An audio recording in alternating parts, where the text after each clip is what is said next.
If you guys are finished comparing chocolate rain to Friday, we got a show to talk about. What's up, everybody? Welcome back to VALORANTing. Oh my God, man, silly. I'm already going to kick you off the show. It's 3 seconds in. Hey, we got a bunch to talk about this week. We're going to talk about Astra. She just got dropped today. The new patch comes in and she is now in the client. We'll talk about the battle pass. We'll talk about VCT NA open qualifiers, sorry, for week 3. And we'll catch up with Dream later on. Veli, Van Silly, gentlemen, we're off to a great start already. How are we feeling today? I'm feeling all right, man. Working with you and Van Silly again is always a dream. But most importantly, I really want to dive deep into Astra. I was talking to you and Van Silly yesterday about it during the watch party. I said, what is this game going to look like a year from now? It's going to be fucking crazy. So I can't wait to break that down. Gonna be super awesome, actually, to see how that game's gonna be. Like, if it's gonna get like League of Legends or Rainbow Six, where there's gonna be a bunch of agents in the game, it's gonna be super cool to watch. For me, I'm doing okay. Didn't make my Immortal like I wanted to, but you know, it's a new act today. That's right. I tried to drop a fat host on you, bro, to get Thanks, you some. man. It gave me more pressure, dude. Yeah, no, I guess that's true, actually. Yeah. Oh, that's all right. No, you did well. You did well to get so close to Immortal at the end of season. I don't want to say where I ended up after my 5 games, which is all I had time to play. Let's jump into it because I love what you said, Veli. You said, I wonder what the game would look like 3 years from now. To be honest, this is kind of what I expected the game would look like 3 years ago from now, except it looks like it now. Astra has been released into the game, and obviously she adds a really complex and interwoven set of abilities. I mean, this announcement trailer was fantastic. Thematically, she is such a wonderful addition to the game. But I mean, I know there are many people already theory crafting just the wacky ways in which she can be used. Yeah, you know what's kind of cool? I love the fact that when they introduced her, it looked like Thanos coming out of nowhere, like with a hand, right? But these abilities right here, like, who even fully understands this yet? This is going to be so in-depth. This is going to be the most game-changing agent we've had in a while. I thought it was Yoru, but I was totally wrong with that. What she does around the entire map is insane. Yeah, I was thinking about Thanos or Captain Marvel, or I think it's Starlight from Teen Titans. Like, it's so dope. Like, this video is awesome. Starfire, even it's Starfire, that's it. And even coming into the game, like, I just bought it. So I loaded my game, bought her, unlocked the battle pass, and I tried her out for like the 5 minutes before we went on. She seems super cool. I think that now in ranked, people are going to auto lock controllers finally instead of duelists. So, I hope so. Broadly speaking, right, her kit seems extremely powerful, but requires a fair bit of foresight or forethought. Like, it needs to be set up in advance. Obviously, her astral form is where she sort of projects into this plane where she can place down up to 5 stars, which she needs to purchase at the start of the round for 100 credits a pop. It's her woke mode. Yeah, I think it's 100, but yeah. This is serious woke mode. Yeah. You got to sweat hard for these. Yeah, I think they're 200 or 100, but mind you that you can only buy 5 for the round, right? So I do agree with you here, Uber, that you have to be meticulous and know what you want to do with this because you can't really place them infinitely across the map. And plus, there's cooldowns every time you use it. So we get into the abilities a little bit more in details, but just to let you know, if you're looking at the middle bottom of that screenshot or the video, there's like 1 ability for each except her smokes that are 2 at a time, and then it's on a cooldown until you could use maximum 5 of these stars that you purchased. Yeah, I mean, this is Twitch yesterday with their announcement. That's what I'm thinking. Twitch just transcended and made the wokest decision I've ever seen around their branding around this month. And Astra comes out. It's all meant to be. Yeah. So let's talk about, so obviously she places the stars down. Now, the Nebula is obviously quite interesting because she gets smokes, right? These are smokes. These kind of look like any other smokes that I've sort of seen in terms of their dimensions. I guess I don't know whether you can one-way these, right? Does anyone know if you can place stars in such a fashion? I mean, you probably can, right? You probably could. There has to be a way, because if you look at it, for example, the difference between the smoke from Omen, for example, is that it drops, right? And then you could make the smoke lower, you can make the smoke higher, depending where you're landing them. I haven't tried them if you could actually make one-ways, for example, on like the entrance of Icebox that we see some Omen players do right now of Garage, but it'll be something interesting to test. But if not, on the regular ground, it's just a half dome. Yeah, Uber. So what Doug is saying in the chat along with everybody, shout out to the chat real quick. And Doug, he was able to test out the agent as well. He's saying like bind A short. And Dream is saying you could do it on boxes. So like small boxes that aren't all the way high, just drop them on top and it's in one way. Easy. Really smart. That's all I was wondering, because I think, yeah, if that's not easy to do, then it's not nearly as nice, I would say. Split, you can do it? Yeah. Jealous of all these now people my brain that get is to working. I'm jealous of all these people that get to try before, and we have a weekly show talking about Riot's game every single week, and we've never gone into like any of the playtests. Riot, please, first strike. Please. There is a reason. There's a reason that we do this podcast at this time of day, so we can jump in and actually talk about this stuff. But you're getting paid, so shut up. True, no complaints. Let's talk about Gravity Well. Thank you, for prompting us, because this is kind of busto. Essentially, players in the area are pulled. So first of all, I think players in the area are pulled towards the center of this nebula. They're slowed, and they get hit with vulnerable. Or is that? You know what I'm thinking? Oh, I just think they're slowed. You know what I'm thinking right now? Agent synergy, baby. Imagine Astra and Killjoy's lockdown being in effect at the same time, and then like you put those down towards the border, so it makes it even harder for them to get out of that range. This can cause for some crazy trickery. Like, yo, come on now. Actually, now that you mentioned it, like let's say like Rim? Like the lockdown to, and then you throw these close to like wines, so you suck them in so they get locked down. Instead of, if for example, if Killjoy runs out of nanoswarms, she places them on B, or even that, like the suck it, the wells with the with the nanoswarm, the mollies at the same time, that could do a lot of damage. That with the aftershocker breach. So when we look at teams in Korea that have like great synergy with these abilities, I think they're going to be like the step ahead. And we're going to have to study these teams. For example, Vision Strikers. I mean, yeah, okay, that's fine. But then you find me to 6 hours in every day where I can watch the VODs. I'd rather just listen to you two tell me about it. So having played, I mean, we can talk about the Nova Pulse now, I guess, as well. This is obviously kind of frightening. There's a little bit of a warning, but I mean, you get hit like this, like you've been hit by Rolling Thunder, right? Like, yeah, the kind of stun, the concuss, I guess, that you experience. You don't have much basically. To get it. It's kind of like a fault line, pretty much, right? So like you're shooting a little bit slower, but it's like the same duration or very similar to the fault line, as the Rolling Thunder will definitely get you like fully screwed, which is fine, which is why it's just like a regular ability, like a C, for example, and not an ultimate. So it's pretty cool. What if you combine it with a Gravity Well then? Screwing that person what up, if man. You just use both of them? Like, that's so gross. I suppose even like a player can see if 2 stars are clustered or placed very clustered together. Correct. They can probably tell, like, okay, this is like where this I don't is want to happening. be. But fakes. Use it for fakes. Yeah, but you could also Gigabrain. Can't you just Gigabrain back up into the sky, like Twitch.tv, and then just like do it again? Like put 2 stars down. How much warning do people get? How much warning do people get when you put down a star between when you put it down and when you can activate it? So I hear it at least. I mean, you hear it, you see it at the same time. I mean, I did the astral projection when I was just before we went live, and it's pretty instant, right? So you could get out of your body wherever, whenever you want, and then just place these however and wherever across the map. You see the full map in astral form. So that's pretty cool. I think Casey, when he was watching, doing the watch party with us yesterday to watch these open qualifiers, he was saying, look, there's even like moments where you could put like 5 stars at once, and then just cover a whole entrance with a smoke for the full, like it's 70 seconds, I think, or 75 seconds in total. Oh, yes, with over a minute of smoke. Because the smokes do last quite a long time. One thing that's cool, at least, is inside the smoke itself is that it's super clear. So there's no haziness from like a jet smoke or a brimstone smoke. It's kind of like fighting in an omen smoke, pretty much. And to be fair, like even though that does sound ridiculous, over a minute of smokes, right? You got to remember at the same time, you're utilizing just one smoke ability with an entire agent. And last time I checked, Brim isn't in the meta anymore, so there's going to be a lot of playing around with her. I like it. But worth bearing in mind as well that when you recall your stars, you actually get a free smoke for a short duration as well.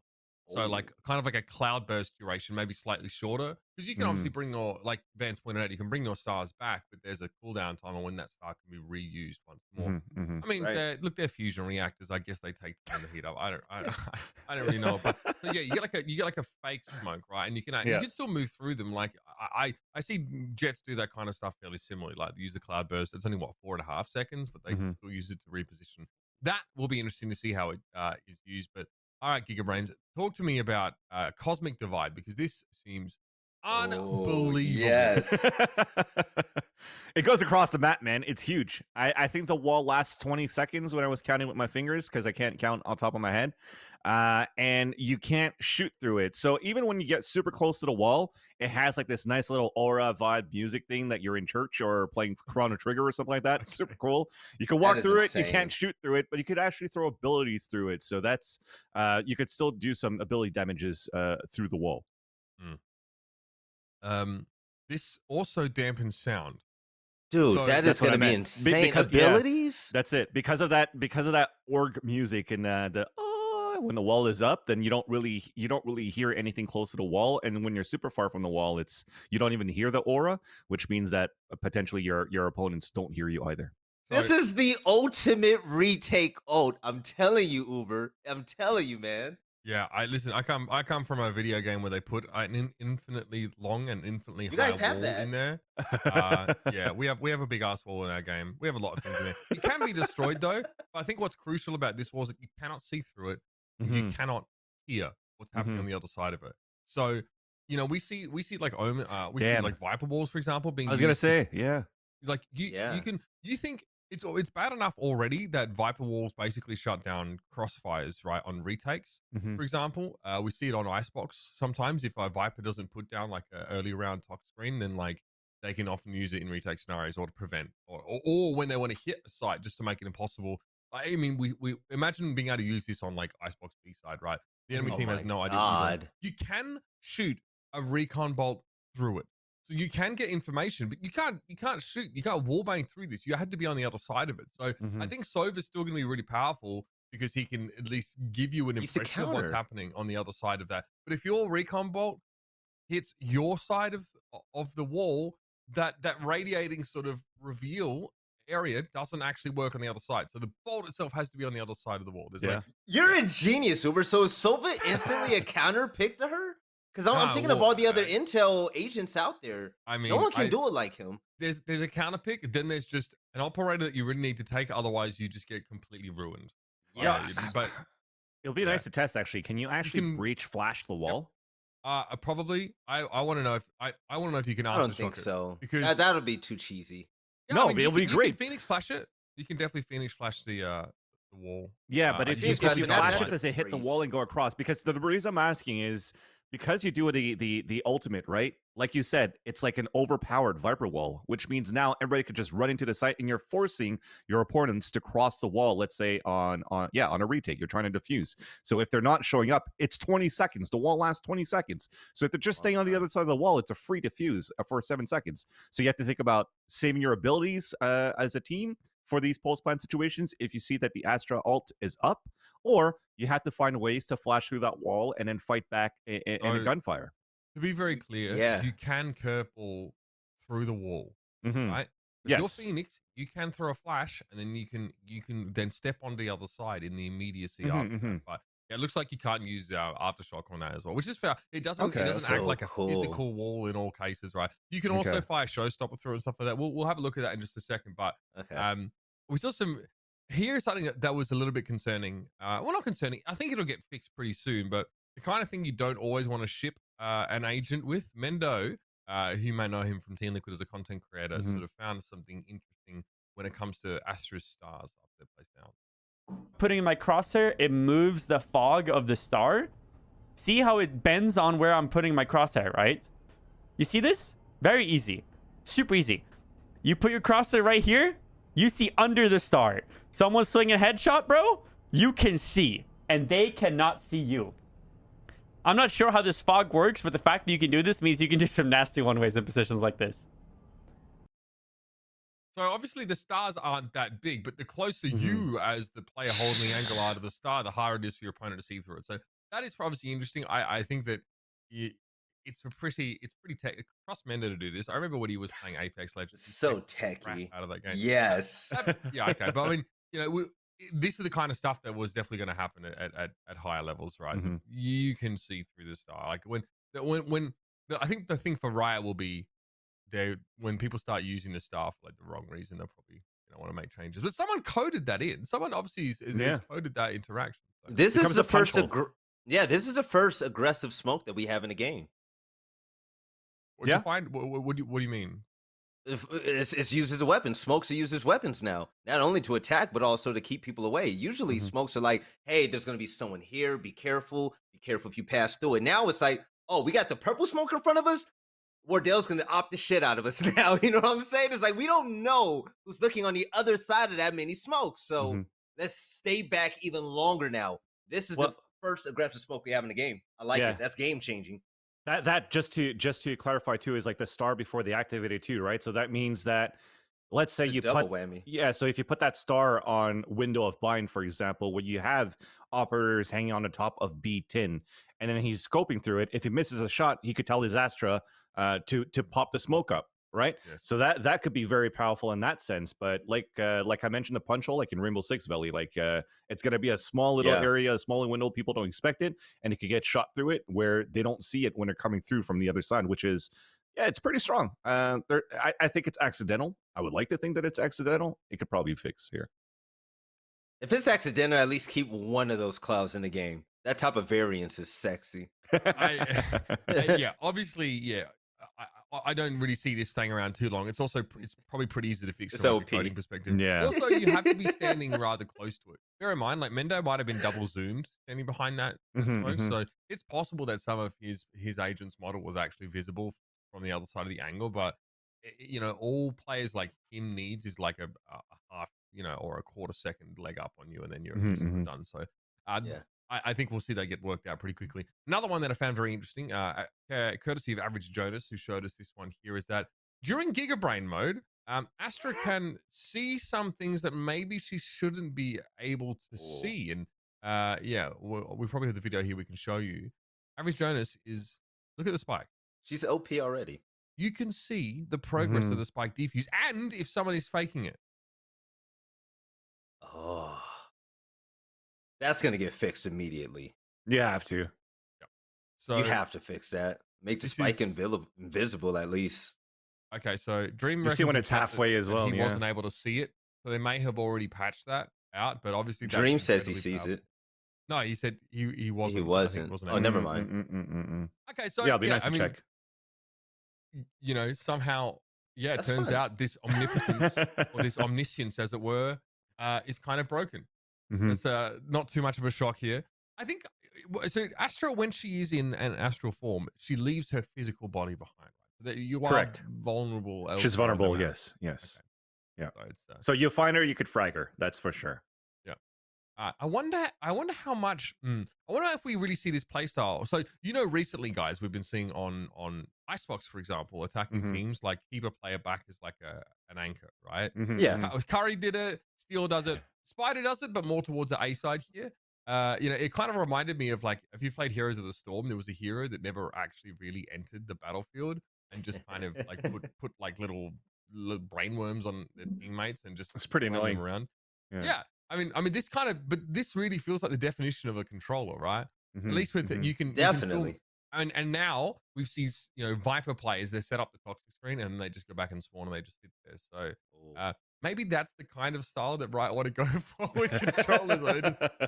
It's like Tower of God, where they're like half of their, I don't know if you've seen the anime, but like half of their team are like in this little orb that exists somewhere in between dimensions, and then just barking orders at the rest of their team. Uber, you're part of Wu Gang as well. You love anime? Oh, I love Never anime, knew this about you. Let's go. All right. Yeah, dude, I watch way too much anime, bro. Nice. Let's have a look very quickly at some of the interactions with Cosmic Divide. We kind of already talked about it here, but this is kind of this is from Stylosis channel. Just a couple of the things that can sort of work through it or don't work through it rather. And that is opaque. You cannot see what's on the other side. You see the showstopper goes through there. Yeah, so it goes through and it shoots. So you could definitely do abilities through the walls, and the recon dart goes through it. I think it doesn't pulse through it. See, so you really have to shoot it through. Yeah. So you have to you have to fire that recon through the wall itself. I mean, obviously, I'm pretty sure neural theft obviously will still show everyone normally. I don't know if the wall will interrupt tripwire. I think that'll be interesting. If there's a tripwire already set up across a gap, like it might still trigger. Oh, that'll be we have to check that. Yeah, I'm waiting for the first team to do this, and if someone ninja diffuses on the other side of the wall. Well, this kind of how like defending teams in the post plant sit in long C here, right? Yeah. It shuts this down. Attackers can just throw up a wall now and force the defenders to push. Like you don't, You're unless you have right. the utility. Well, you can do it with shock darts, I guess. I'm pretty sure shock darts still go through the wall, but I think it's much harder for you now to like hold in the post plant on C from long. Yeah. Actually, dude, this is actually another thing that's super interesting, because if you put that wall up, you can't really line up Silva arrows or mollies, for example, right? No, you can't. Because you're always looking at a certain place in the stars or the, yeah, exactly, a reference point. There's ways that they could. Yes and no, yeah, for sure. Like let's say if your reference point is just in front of you when you're actually doing these setups, but a lot of these videos, including myself, when I was trying to do Killjoy alignments, I was looking at a certain spot in the sky. But if it's going to be now a huge ass wall that's going to be all purple, then I don't have that reference point anymore, which is going to be quite interesting to think about. You got to hit the Kobe's from now on, baby. It's going to bring a lot more skill, man. I love it. This is exciting as shit. This is meta changing. But the question is okay, now her abilities look cool. They look cool. But is she good enough now to replace the breaches or the skies of the world? I think probably. I think that the stars actually provide enough deterrence to allow you to manipulate your opponents to a degree, right? Do you think anyone, because you can't destroy the stars, right? It's one thing walking up to a site and seeing like an alarm bot and like nano swarm just like sat there inactive. You just shoot them and then you go on plant. You cannot destroy the stars. So if you plant on top of this, like you're asking to get completely boomed into the Andromeda galaxy. You know, I mean, you don't, so this will definitely provide a degree of deterrence. I don't know how easy it's going to be to make plays with gravity well. The problem is that you don't know, and nor does the Astra at the start of the round. You don't know what ability is going to get applied to that star, right? You don't know if it's going to be a smoke, but maybe if, because what we see, I mean, a good example is like the way Immortals play, right? Or LG, they play sort of ahead of the enemy's utility, so they play contact, and before the enemy, all the defenders can get a chance to like deploy smokes and stuff, they're already on the site, right? And they actually make those smokes, for example, completely obsolete. Now, if you have that obsolete smoke, for example, and they're already traipsing through Octagon on B side, you can turn that into a gravity well instead, and actually give yourselves the ability to play up against that contact instead of being like, wow, well, I put that smoke there, guess it's shit. Don't have any utility left for this site take. So, you also need to play from a further distance away, because you know that it's gonna make the other team probably more aggressive to try and find you in the late round, because they know if they leave this Astra unattended, she can place her stars unfettered. Like you can't like Omen, how you have two ways of smoking. One involves like a 3D map that goes around, and the other you can place in normal. You can't do that as Astra. You have to be vulnerable to place your stars down, which also sort of makes you think, okay, much of this has to be planned early in the round, and if you do any sort of star realignment or new stars later in the round, that's quite risky and can be capitalized on by aggressive play.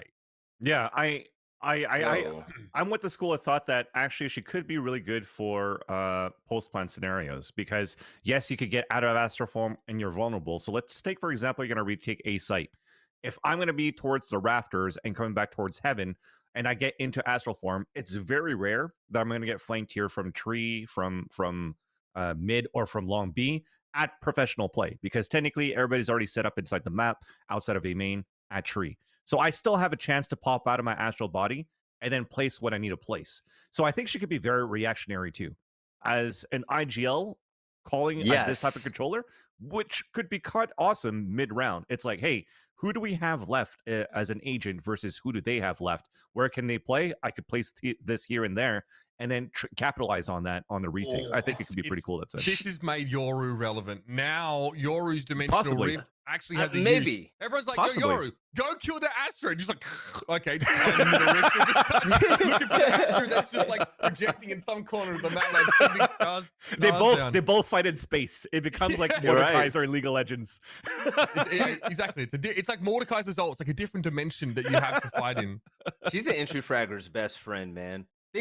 Honestly, think about her going in behind like a Sub-Rose or somebody. And then the fact that she could put her stars in a corner, and if someone sees that corner, they're gonna be like, oh shit, we need to react and move, or we need to make something happen. Shoot a shot.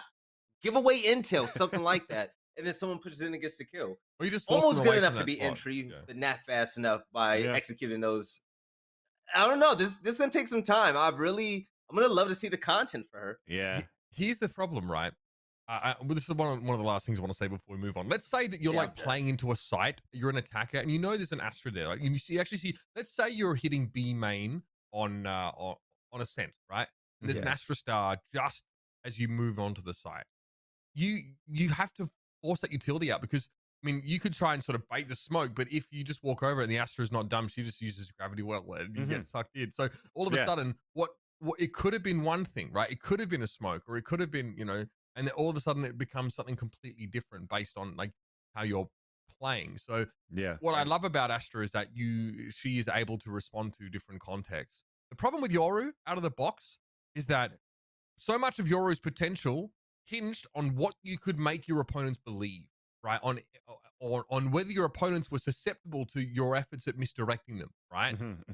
Astra out of the box comes with a lot of utility, a lot of things that just work. You get to decide how they work. And almost like Invoker in Dota, you can make these changes on the fly. Your smoke doesn't have to be a smoke, providing I think you got to purchase up the abilities, but you can decide that this is now for the smoke that you might use to try and plant the spike instead becomes a gravity well when the enemy team tries to defuse it or whatever. So there are a lot of layers to this. I don't know if we'll ever really get a standardized way of playing it, but I love the idea of you being able to pivot to using these stars very differently. So it's very, very, very good design in my opinion. The only thing that sucks is that we won't be able to see her play until Masters. Oh, stop it. Stop it, Van. Stop. Why you gotta say that? Yeah. Oh, I gotta wait 2 weeks, man. It's not gonna happen this weekend. It's not gonna happen next weekend. I mean, we just spoke about her for 25 minutes, and then you dropped that bomb on us. Man, you're assuming that teams pick her up and are confident using her by that point. So that's all another thing. Let's move along here because obviously this week we had the VCT NA once more, the Open Qualifiers. Obviously, Nerdstream Gamers once again involved in making that happen. This time with a little bit of a twist, though. So I want to speak to this a little bit because I was quite excited personally to see this. So, first of all, they have a main stream that's casted, and then they have 4 streams to cover the other matches with observers. So presumably, observers are being paid to go and actually, observe these. I'm not going to go into this rabbit hole anymore. But anyway, there are observers observing in these streams, and I went and sat and watched them, and I was like, okay, I'm the kind of person that does enjoy casting if it's good, but I'd rather watch no casting than bad casting, in my opinion. And my standards for good casting are extremely high. I'll leave you with that. So it was kind of nice to be able to watch. Yeah, you suck. It'd be nice to be able to just sort of. No, I love you, Vans. I will like, but no, it's nice to watch this as well in my own little way, and be able to have multiple streams up and not get boomed. Oh yeah. No, for sure. I think it's very, like I've mentioned it very vocally too on Twitter. It's like this is a great addition to, like, for example, GoTV and Counter-Strike, because GoTV and Counter-Strike, that's super public, has every single matches in ESCA or whatever Pro League that's gonna have a channel or a link so people can watch. Maybe not in Pro League, but like the amateur level. So you could actually just hop into the server, watch, and even watch the player you want to watch. You don't have to follow an observer, but you do have the option if there is an observer in there. So I think that's pretty cool in that aspect. And I've mentioned it as well. Any type of caster that wants to practice their casting, now, especially when you want to make a demo reel and get yourself known, you don't have to try to like mute the stream where it's just your voice. That there's no ambient sound now that could actually deter from your casting or your style. So I think all of that together is going to be able to help you practice and move along in your career. Not only that, but we get a bigger plethora of games out there. I mean, let's be completely honest. I wasn't like on some real shit. I was very upset that I didn't get to see Evil Geniuses play for like 2 weeks, and it's like, okay, that's it. That's it. Like, when are we going to see these? Was it worth the wait, my guy? So I'm really happy that they got these extra slots in. I hope they keep it up, man. Oh my god. I need to. All right. So obviously, those that remember some of my initial concerns about how Nerdstream Gamers were operating in the space, and I think one of my biggest issues was like, hey, it's pretty clear that I know that you guys want to get as many of these games broadcast as possible, right? Now. The budgets may or may not be there because I know that the casters weren't getting paid very much to do it, and I could see that the priority for Nerdstream Gamers was trying to get all these games casted, right? It was even like the community challenge to give these guys an opportunity to get exposure bucks, and the whole point was to get more games casted. And I was like, listen, if you can't afford to pay your casters properly, then don't broadcast the matches, right? Now, obviously from there, but full disclosure, I've had fantastic conversations, not only with the person responsible for organizing talent at Street Games, but also the CEO of the entire company. We had a long chat after my little outburst, and we both had a good opportunity to learn and understand each other, where each other were coming from. So, I mean, you know, John Fazio didn't owe me an explanation, but I got one anyway, so thanks to him. And you know, we talked it out a lot. You know, sort of the idea of like, you know, you want to get these games casted, but I understand Nerd Street are really interested in trying to, you know, make gaming esports accessible to everyone. I know that they weren't trying to like do anything nefarious to the casting market. Like they had good intentions, right? So I'm not saying at all, by the way, that this is as a result directly of what I did, but I think that this is a really great way of compromising between like getting casters do it for peanuts and then, you know, at least having your games casted. I did see a particular caster was like, oh yeah, I wish that we could still have the community challenge. You know, I'm like, well, wait. You can fucking cast the games anyway, bro. Just go. I think that caster wished that they could be on the Nerd Street Gamers channel for free. You're gonna cast it for free anyway, so how the fuck does it matter? Yeah, exactly. I'm like, listen, bro. Like, you need practice, and you can apply now. This is the best part. Now you can apply to be part of the watch party. You can cast the clean feeds on your channel, any game you want. You know, and now you can do that because Nerd Street are providing this to everybody. I hope that people understand that there's a difference between this and then getting casters to do it for fuck all. If you don't understand it, then that's fine. Maybe you struggle with nuance a little bit. But the point is that I want to congratulate Nerd Street Gamers on continuing to work hard to make all of this make sense and make all this really accessible. I'm very impressed with the way that they responded to little old me going at them, and also some of the other feedback from other people in the community and how they continue to improve their product.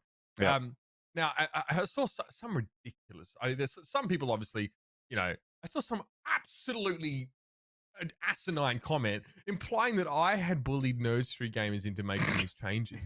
This company is owned by fucking Comcast, mate. Like, excuse me, you wonder why I was sat there saying I know they have the money to pay people?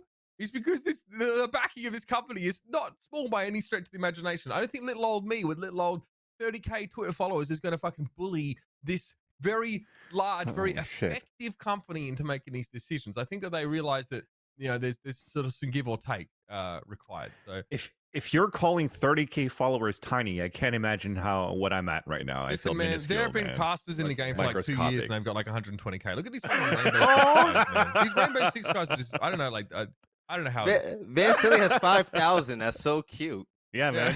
Good job. It only took me 18 years, but you know what? I'm happy of every single one of my followers. So thank you guys for your support. But with that said, back on the topic, I do like what we did this time here for Nerd Street Gamers. It's a nice compromise from the first week to the second week. First week with the community casters, I had backlash.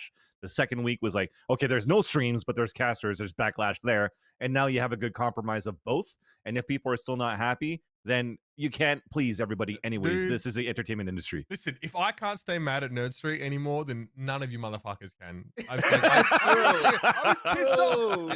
And then I wasn't. And then I wasn't. And then I really wasn't. And I was like, okay, well, now I just look kind of dumb because I was hella mad at them. And now I'm out here just congratulating them. But it is what it is. It is what it is. There are far worse. There are far worse actors out there in the industry. And I think Nerd Street, I don't know, man, they're doing a great job. And it's not because they fucking hired me either, by the way. They paid my full rate, by the way. So I'm not no shit. Go ahead, man. Yeah. These motherfuckers paid my full rate. And that full rate is much more than the industry standard. All right. So they paid at least that. And also I can say as well, I happen to know that Nerd Street have also, you know, made it a more enjoyable deal for a lot of the casters they're bringing on board as well. I think they've increased the compensation. Now I'm not saying it's got anything to do with me at all, but they have done that since all that happened. So again, thumbs up to you guys. I mean, I don't want to be mad at you, but now I really have no reason to. So good on you. Keep up the good work. Let's move along now. Let's talk about a really interesting announcement. I like you now. Gosh darn it. Listen, contrary to popular belief, I would much rather exist in a state of harmony, all right, with other entities. I would prefer that. I'm not I'm not like some of the people yesterday tweeting nonsense at other scenes just to, I don't know, fire up drama. That just made me Yes, cringe, that's crazy. Oh, whatever, man. Let's talk about something that's not cringe, something that's actually really interesting. So recently we saw Anna Donlan, Super Cakes, you may know her. She got on video announcing a program called VCT Game Changers. It's a program designed to create opportunities and exposure for women and other marginalized genders within Valorant esports. First of all, holy shit, no one has done this as far as I understand, not at least at this level. So this is sick. I don't know what you guys think, but now, does this directly impact me? No, doesn't mean I can't get excited about it because I think it's a fantastic initiative. Actually, it does impact you. It impacts you directly. You know why? Why? Because the game that you love to commentate over and you cover every week, every Tuesday, day in and day out, is going to get bigger because of this. Okay. You have another demographic that's coming in. Another demographic. No, it only benefits me. There's a better way of putting it. No, okay. Your game is getting bigger though. Everybody should be happy that this is happening. I look at this as Rainbow Six, we have our national leagues, people that aren't able to get in, the bigger leagues and whatnot. They do it for women here. And then they have like an academy side as well, something like that. Like that's nuts. This is well needed. I think when I know from my experience in Counter-Strike, for example, there was only like maybe 1 or 2 events a year that would happen and have a women's tournament, which I think is ESWC and Gamescom in Copenhagen. Yeah. And now that you're able to have like something similar to like an Ignition series that we had before, and then it moves on to now potentially a circuit and a full maybe league let's say circuit for now. Sure. I think it's just great for the growth of not only Valorant, but for women who are looking to get into the competitive scene. Because at the same time, let's face it, like the elephant in the room is that, unfortunately, there's still that divide and gatekeeping between should women play with men, et cetera, et cetera. Yep. If women are having this tournament, how come the prize pool is this big? Fuck all that noise, guys. Like, come on. We already have it for the men's side. We have like great tournaments. We have a great prize pool. Let's actually add that inclusivity. Let's fucking not be fucking assholes. And I love the fact that at least this is a step towards the right foot for acceptance, and then hopefully it grows into later on crushing all that stigma and misogynistic comments. Stop being racist to women. It ain't hard. Yeah, yeah. I like this from Alexis. I mean, this is a great point. And I'm really glad to read this from someone who was, I'm sick of hearing from people who don't compete in women's tournaments why they don't work. Much more interested in hearing from someone who does compete in women's tournaments why they do work. So, I mean, you can't argue with this. Obviously, you guys remember the FTW Summer Showdown in conjunction with Riot and NSG, and that was Team Magical that came together to play in that tournament and stuck together as a unit. I don't really care what some 14-year-old incel with an anime profile picture says about women's tournaments. I don't compete in them, right? I don't understand what it's like. I did watch this though. It was pretty sick, and we're hearing from people that competed that this is something we want more of, and that's really all I need to hear. This is great because this has to really be the first time I've seen this kind of commitment represented at a developer level, and actually formalized into a program instead of just like a one-off event. This is an initiative, right? So this is designed to operate over a longer period of time. I mean, here you go. Like this is, and Sapphire points this out quite adequately here as well. VALORANT obviously is an organization that, to my understanding, runs tournaments and events for women and marginalized genders, in Valorant, right? So this exists. This is some of the actual information about, what Game Changers is supposed to do. And there's a couple of things I want to point out. First of all, the VCT Game Changers series is a set of top-tier competitions that will take place in multiple regions around the world. And they'll be similar in scale to last year's Ignition Series tournaments, which were, a big deal. Late March is going to be NA. Whoa. The Academy is the other part of this program. So the Academy is designed, this is the initiative, right? It's monthly tournaments, giving players more opportunities to sort of compete. This will be in conjunction with Valorant, which is a very large community inside Valorant already. You might have seen the Genji in Valorant's tournament recently. And they were involved in the FTW Summer Showdown as well. So this is Riot not only announcing this sort of initiative, but also getting alongside, existing initiatives and sort of lifting them up as well. So a bunch of guys at Cloud9 beat Renegades. So like any 14-year-old that's like thinking it's not a good idea, they could still get shit on by these women. So I think we should shut up. But I think it's also cool. I mean, you have Dignitas that are the Dignitas women's CS team that are practicing a lot of Valorant these days as well. So I think that scene is going to continue to grow in terms of the competitive side and the esports organization getting into the women's side of the tournament. So I'm really happy to see this. It's good that Riot themselves stepped up and do this. And Rainbow Six Siege, we tried to do this for CCS. Shout out to them. They're such a great production company, right?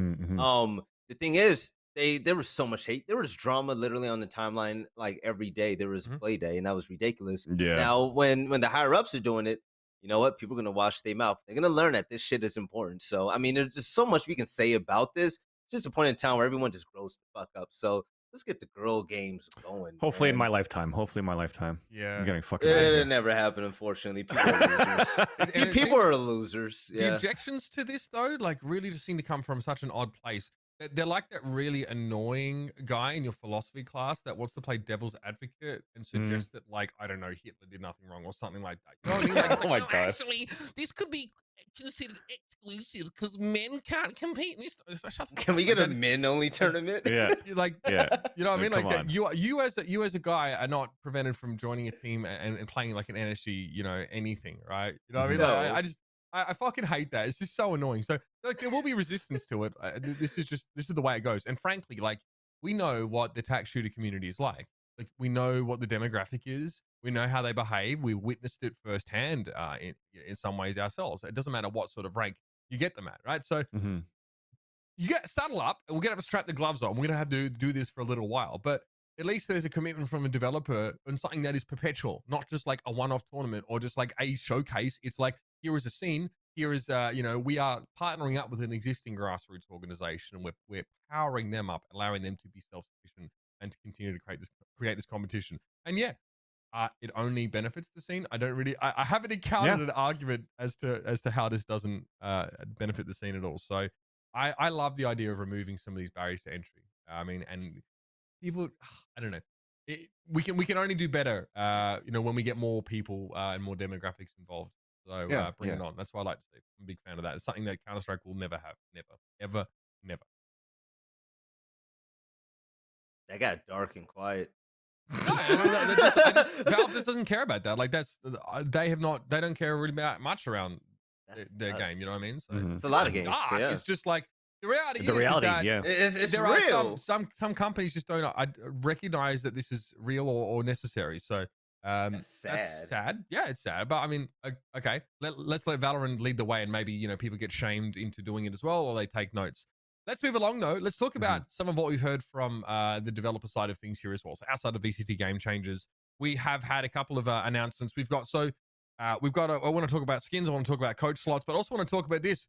Reykjavik is where the Stage 2 Masters is going to be held. So not Stage 1 Masters. That one is coming up, and that one is not going to be in Reykjavik. But this is going to be 10 teams from around the world. May 24th to 30th. We get a cool little intro here. Now, I mean, Reykjavik seems like a very obscure and random location, but oh my God, I'm so jealous. That sounds effing fantastic. So you told me there wasn't that much snow in Iceland. Look at these shots. It's all snow, motherfucker. No, Iceland is actually quite green. Greenland Iceland is very beautiful. Yeah. Oh yeah, that's by the what way, you said. I It's thought green, it was, but I still see a lot of ice. Nonetheless, it's fucking cool. it was I'm looking forward to this, man. This is gonna be awesome to be able to follow this as a spectator or a fan of Valorant. It's like what, end of May already? So it's literally just around the corner.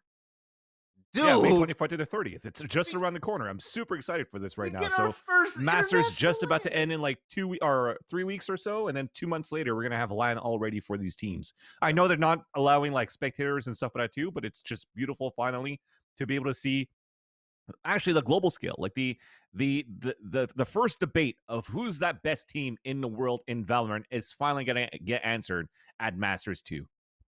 Yeah, it'll be. I mean, so crazy. Yeah, I guess it's kind of hard to answer that at Masters 1 for obvious reasons. Yeah, it's been pointed out in chat, and it's obviously a good point. This does coincide with the mid-season invitational, which makes perfect sense because I mean,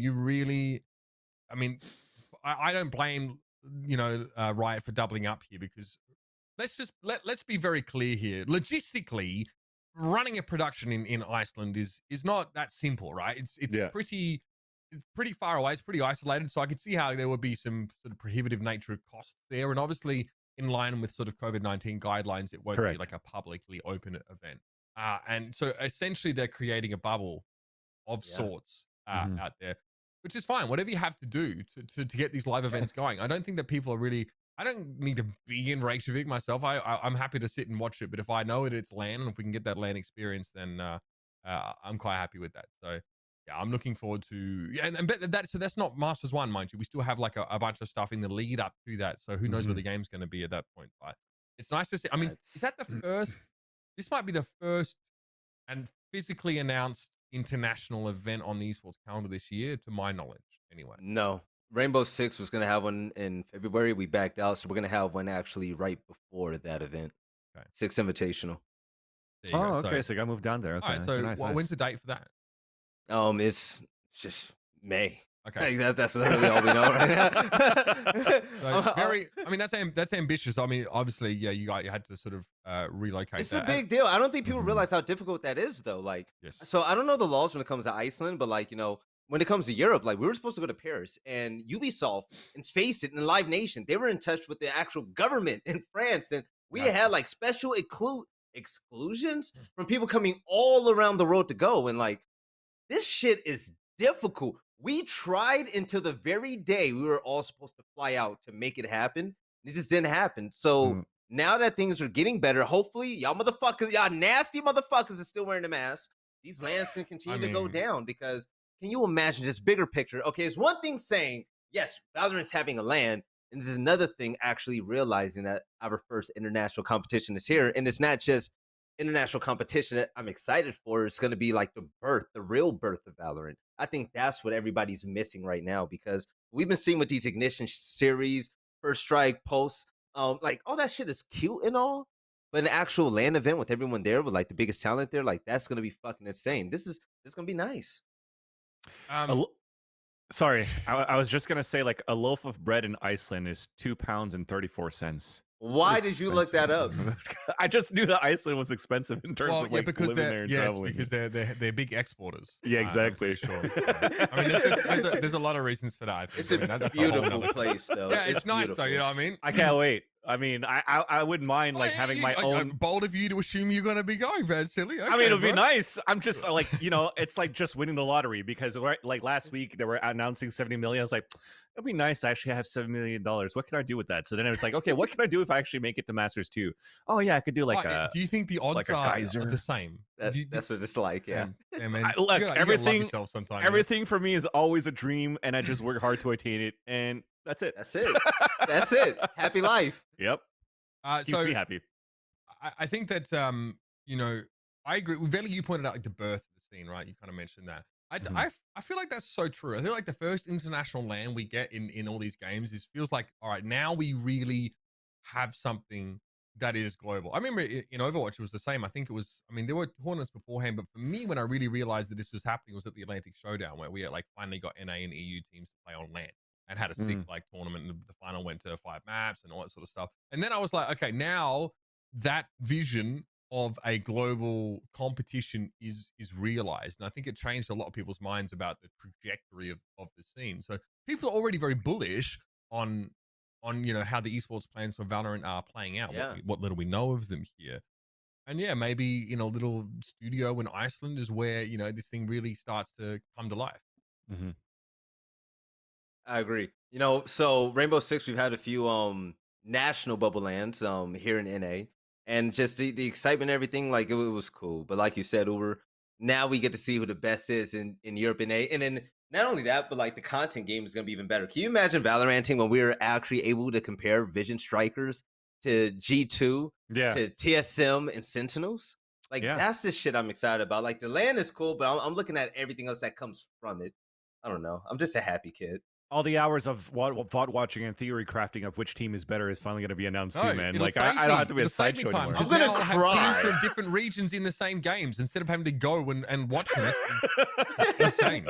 I don't know if you can watch NA, EU, and Korea or Brazil for that matter. I don't know how you can do anything else outside of it. There is. How do you have a life?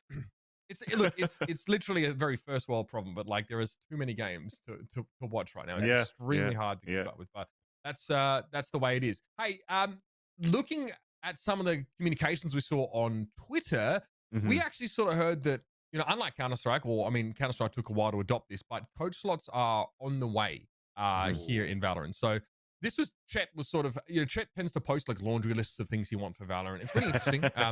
It's generally quite interesting. And sort of Riley Yerk comes in and sort of says, hey, these coach slots are on the way. And he says, you know, part of our vision is that we want coaches to be involved. So this is an immediate recognition and validation of the role of coaches in Valorant, which, yeah, I mean, I couldn't help but quote tweet it and say, I'll take things that Valve won't say for $200, thanks, because that is very different to their philosophy. Valve, who have continuously tried to limit the role of coaches in Counter-Strike as much as possible. And then the whole furor happened with the coaching bug abuse. And so that situation's not getting any better over there. Exactly. It's nice to see in Valorant that's being embraced.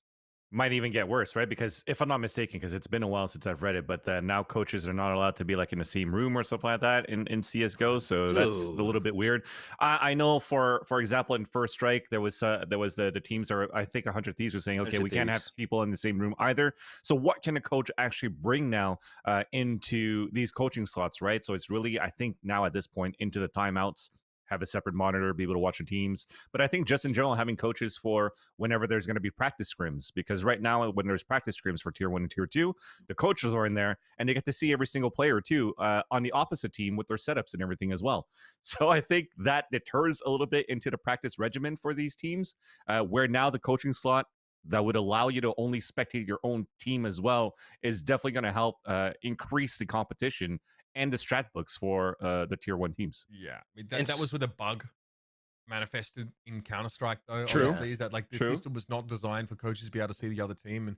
And I would like to think that, you know, this will get sorted out, and maybe this bug won't exist in the first place. I'm pretty sure it's very high on the Valorant dev teams. Because that's attacking a lot of games right now. I was just talking to an analyst, you know, Sewell from G2 Van Silly. And I was like, yo, how do coaches spectate scrims? He's like, dude, we can't even get in the fucking lobby. He's like, we just gotta watch like a player's point of view on like Discord or something. Exactly. And I'm like, come on, man. So yeah, coaches slots, bring them in. That's just gonna evolve the meta even more. The game is gonna get even more in depth doing it that way. So bring it on. I mean, now. Hearing from Shazam, for example, saying other teams are really watching us, and like there's a lot of counter-stratting going on, and there was like a lot of reasons why they struggled against Envy in sort of in the VCT prior. I mean, the fact that they couldn't like get water for 7 days probably didn't help.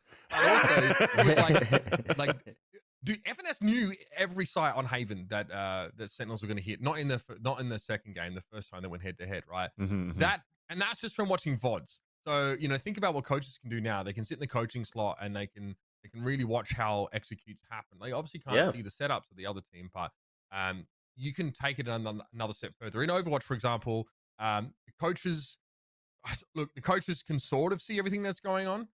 They sit in a dugout and they can always talk to the team at all times, and they have like a bunch of different like screens that they can look at and stats, and they get all these resources. So the more that you empower coaches, the more that you're seeing levels up in competition. And I'm shocked that like someone like Valve doesn't understand that. I don't know how they don't really put two and two It's been together. an esport for like 40 years, but I mean, hey, you know. I mean, look, who knows where that comes from. It must be a philosophical sort of thing that they can't get out of. But I'm glad to see that Riot are a bit more progressive in that regards. We generally expect them to be. Speaking of progress, patch 2.04 drops today. Dropped this morning, actually.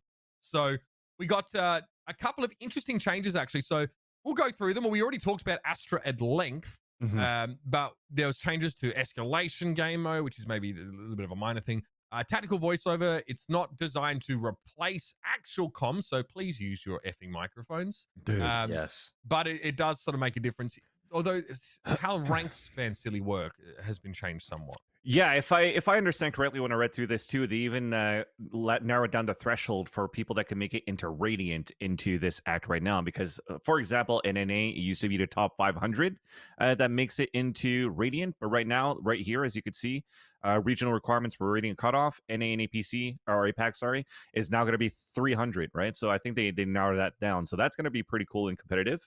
I think the other thing that I like to focus on is the ranking system, or just partying up with your friends or more people. I think that's changed a little bit. I think now it's finally calmed down. When Radiant was first announced, everybody was always bitching at how the top tier players could make it into the top of the leaderboard. But now that everything has like finally the dust has settled, the top players at the top, and the queuing time seems to be a lot better, then I think now if I'm understanding this image correctly, then Diamond 3 and Immortal can now queue with Diamond 2s and Diamond 1s. Does that mean that it's still going to be 2 people only, or is it still going to be 3, 4, 5? That is where I'm not sure yet. Sure. The idea is to I guess decrease the incentive for smurfing, right? Like make Correct. it easy to play with your friends, but not. I mean, it still doesn't seem like it's that easy, really. What's your take on that? It got kind of ridiculous because like even at a point in time, like if I had a friend that was gold 1 or whatever, then it's just like you can only go to the next one level above that and so and so. And it wasn't a lot of variety and friends that I could play with, and I found myself in stacks that just weren't complete. The fact that they opened it up more, bring it in. No matter how strict you're gonna make the ranking system with who you can play with in such a small group of Elo, Smurfs are always gonna be there. Smurfs are gonna find their way. Just open up a little bit more. So I'm happy with this. Actually, I could play with Van Silly again, maybe. Well, I was gonna say like technically Gold 1 means that they could play lower up to Silver 1, so that could be totally fine for you to play with your Gold 1 friend because you're a Silver 1. No. I'm a gold man. Shut up, Van Silly. Put some respect on my name, man. You would not believe, by the way, how many Overwatch commentators just hide their rank and don't want anyone to talk about it because because they don't want to deal with the conversation. Like there are a bunch of like analysts in Overwatch that are really not very highly ranked, but just don't say anything about it. to add on to that, actually, Uber, is that the fact that when you're actually in agent select or when you're in game, you cannot see the badge anymore of the players you're playing with. Yes. So you can't go into a lobby and be like, oh, fuck, man, I'm stuck with a Plat 2 when I'm a Diamond 2 and we're in the Diamond 2 lobby or something like that. So I think that could actually be really cool for in terms of like trying to alleviate a little bit of that toxicity of to be like the expectation that you have to that player that's lower ranked than you, or the expectation that you give yourself as a lower rank with players that are higher than you. Then I think you could focus more, you could play better. And it's going to be hopefully more teamwork into the game. Right. So obviously now you cannot see people's rank right before or during and only after the game.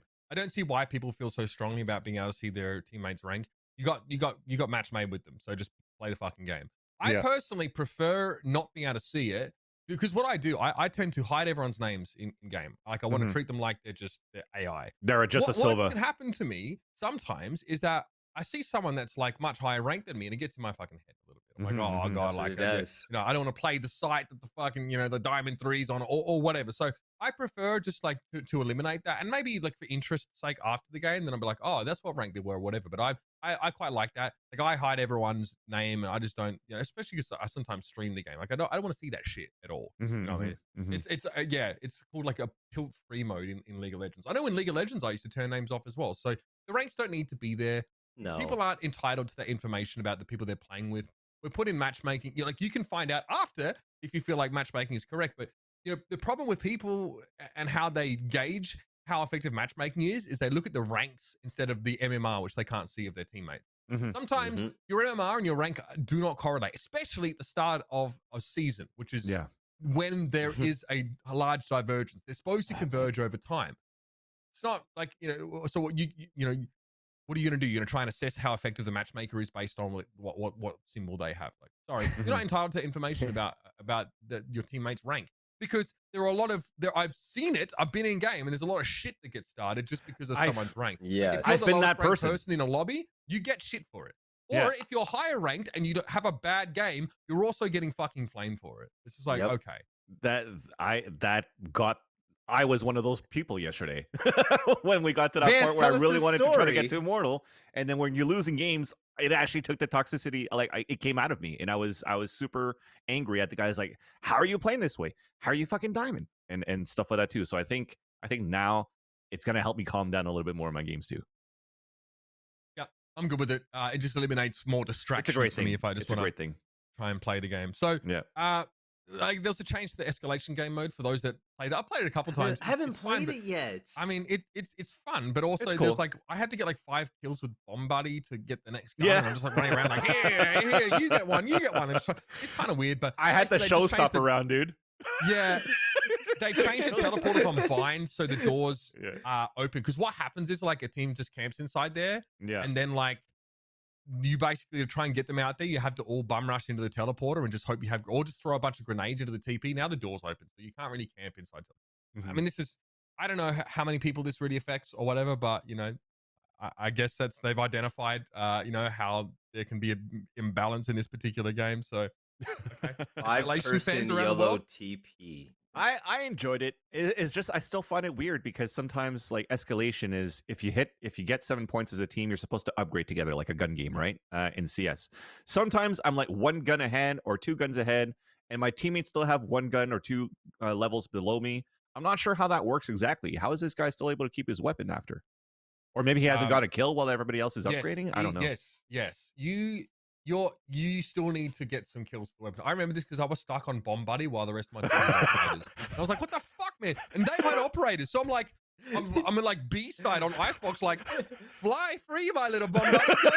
Someone just shits on me with an operator. And like over and over again, I'm like, oh my God. But eventually what I started doing was just like a Drake meme, you know? He's just like throwing stuff like it's the Bomb Buddies. It's like you get one, you get one. Operator.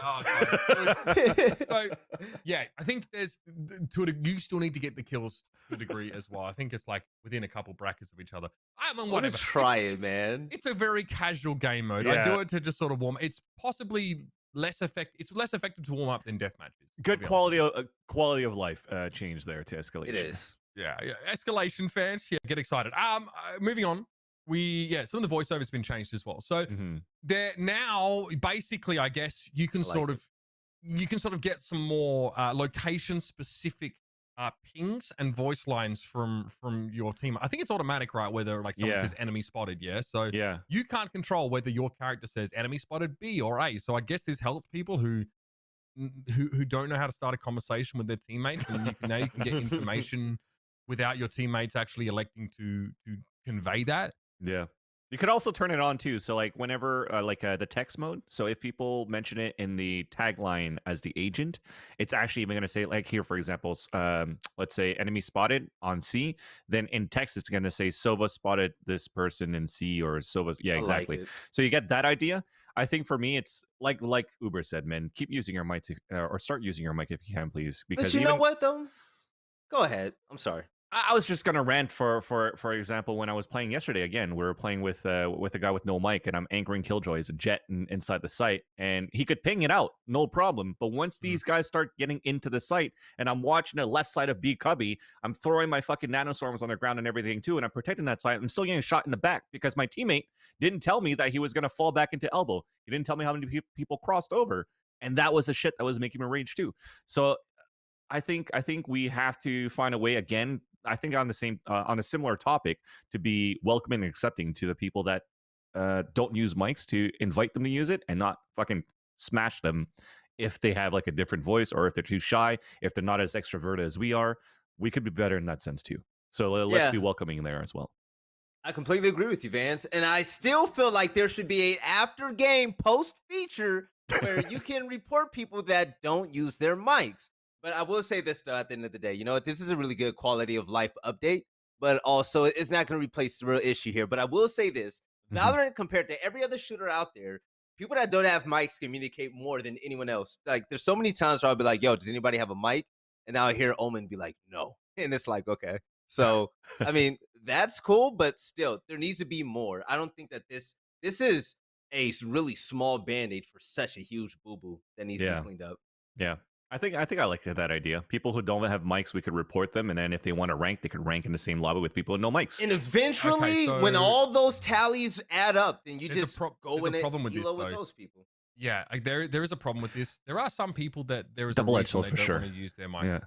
Yeah. You know, mate, even me for my fucking accent, I get into a game and I start calling or like just giving information, and then these dickhead Americans are like, oh yeah, put a shrimp on the Barbie, mate. I'm not really offended by that. My accent is objectively better than yours, so I don't want to deal with your fucking childish nonsense while I'm trying to win the video game. So sometimes I just don't bother. You know, I'm like, yeah, you're Australian. Are you from the United Kingdom, bro? Shut the fuck up. Let's just play the game. So, like, and there are people, for example, as well, who who don't like the sound of their voice, or often get ridiculed for the sound of their voice, or maybe it presents in a certain way that earns them ridicule, right? There are valid reasons. And great example, a lot of female gamers don't want to fucking use their mic because they instantly get girl, oh, girl in the chat. And then they're all on the Don't spawn. blame I've them. seen those fucking tweets, man. Yeah. You cannot force people to use voice chat. You You're right. can't do it. You're right. And so the more that Riot can make the experience more robust, because nothing stops these little incels from just like giving people shit for how they sound in the game, and you should have the right to opt out of that. And even if you communicate and do well, maybe they just fucking hate you because they think you lost a game for them. They'll just report you for not using mics and stuff like that too, just to fucking spite you as well. There is no fixing. There is a degree. It is incumbent upon you to try and communicate with your teammates in some fashion. So if you don't use your microphone, then I think it's reasonable to expect there to be some extra effort applied elsewhere to coordinate with your team. You know, I don't think that's unreasonable. So that should be a done thing. Let's have a look at some of these new skins. Prime Skins 2.0 drop. You know, I popped that shit instantly, baby. Oh my god! Look at the karambit. I mean, I've seen that animation somewhere before, guys. Yeah, that's pretty nice. I am not gonna lie about that. Am I gonna buy it? I'm not sure yet. I'm still debating on buying the anime skins too because I felt like I've spent a lot of money on the Celestials, and then every 2 weeks there's a great fucking bundle that comes out again, and I'm like, all my money from Kazakh is leaving. I'm literally not eating right now. I say it every week, but I'm still fat. I still don't get it. But the skins themselves, the Prime 2, they look amazing. By the way, the Battle Pass at the end, level 50, gives you a Prime 3 axe. So is there going to be a teaser to like a Prime 3 bundle as well? Maybe. I think they're making that the final thing in the act a little bit more spicy, right? Because in the past, like we've had like there have been like knives and stuff like that at the end of an act, but they've been like a part of the set that was inside the Battle Pass.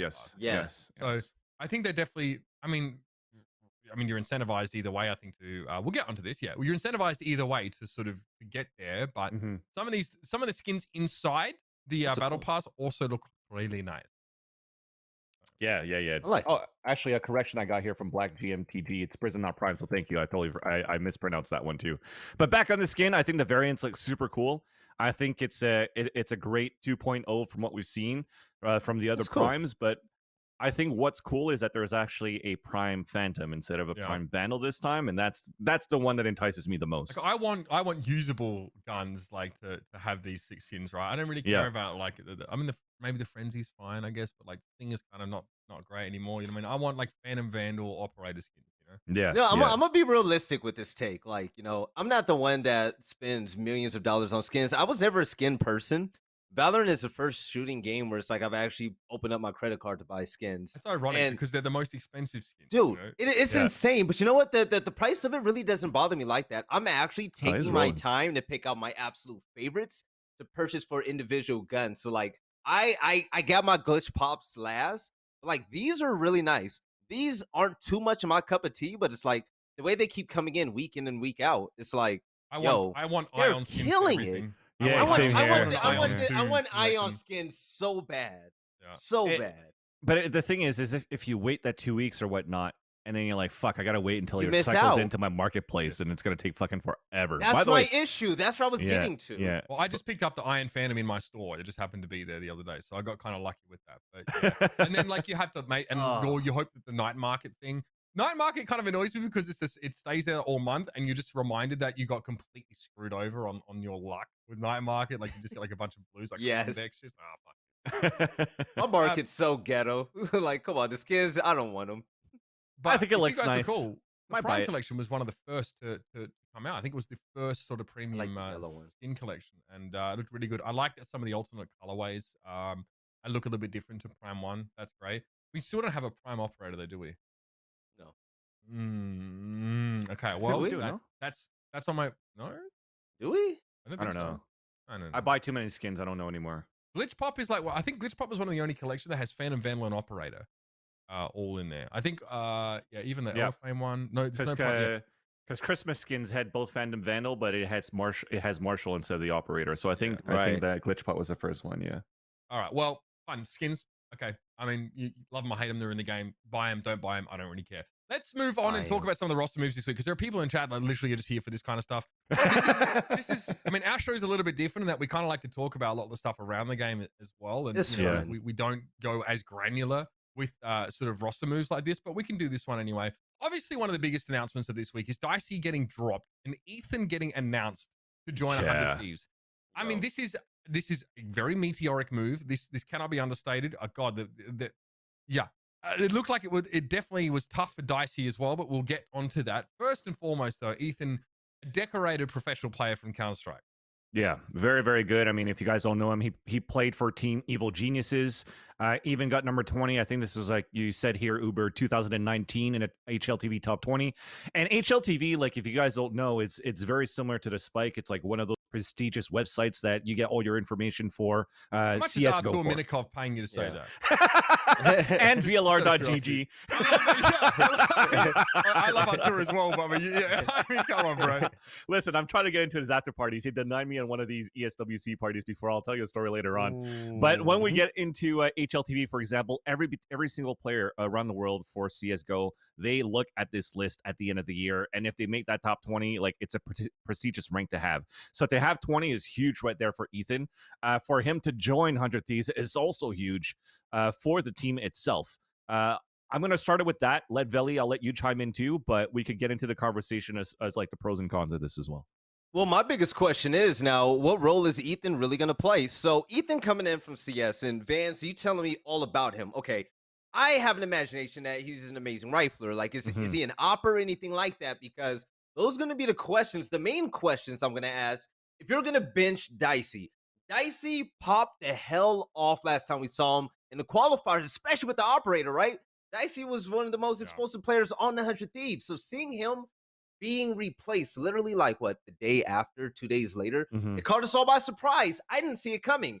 So looking at this roster now, who are 100 Thieves? Who are 100 Thieves? Who's going to take Dicey's role? Or are they going to have a new jet op? Or are they even not going to have that type of designated role? I won't hold this against you, Veli, because you have to sleep sometime. I feel that. But, there's definitely been a conversation around like where he will be going.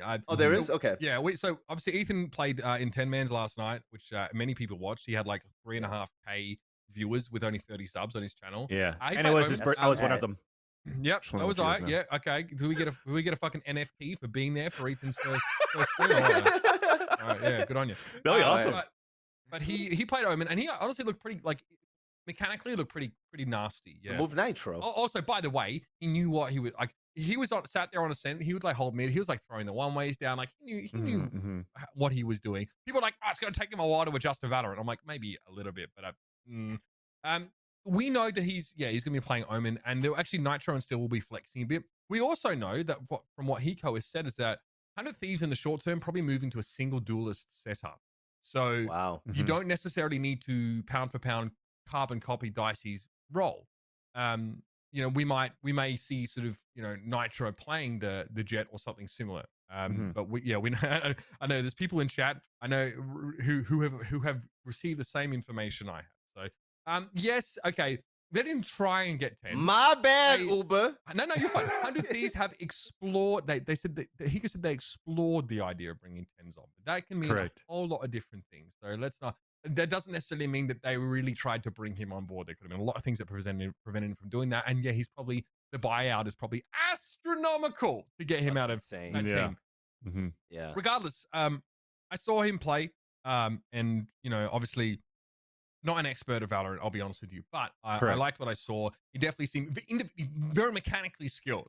He and Tex were on one team, and I was like, oh my god, these guys are pug stars, man. He and Tex it was against Mummy, Nitro, Som, a Proto, Food, and they were getting destroyed by this Tex and Ethan combo. So I'm looking forward to seeing. I think you're definitely going to get to see a little bit of that swagger. I think Dicey, guys. Let's be realistic. Dicey definitely had some good times, but I don't know if he was maybe the kind of impact player that 100 Thieves were hoping that he would be. And I think we need to be realistic about it. There are a lot of Dicey apologists out there, and I understand it. There were some people even in Ethan's chat abusing him because he took Dicey's spot. Like, get a fucking life. But I don't think Ethan's the same kind of player as Dicey. No, well, that's the thing for me. I think first off, like I'm not worried for Dicey. Maybe people might think that he's going to be the type of person that's able to only do a one-trick jet, but he's also tried out Sage with 100 Thieves at some point. So I'm pretty sure he's the type of person that could be really good in order to learn these flex abilities or characters or agents, just like Skadoodle did. So I think I'm not worried for Dicey. Am I sad for Dicey? For sure. Am I happy for 100 Thieves though? Super happy. Ethan, for me, probably could be like the type of rifler that we could see from like a Sick or a Dapper in these clutches, right? And I think it makes sense that he's playing Omen to start because you don't have to worry too much about these type of mechanics at the beginning joining the game, as many do switching over to like a smoke player or maybe even like a Sentinel like Killjoy because you're just placing these things and activating them.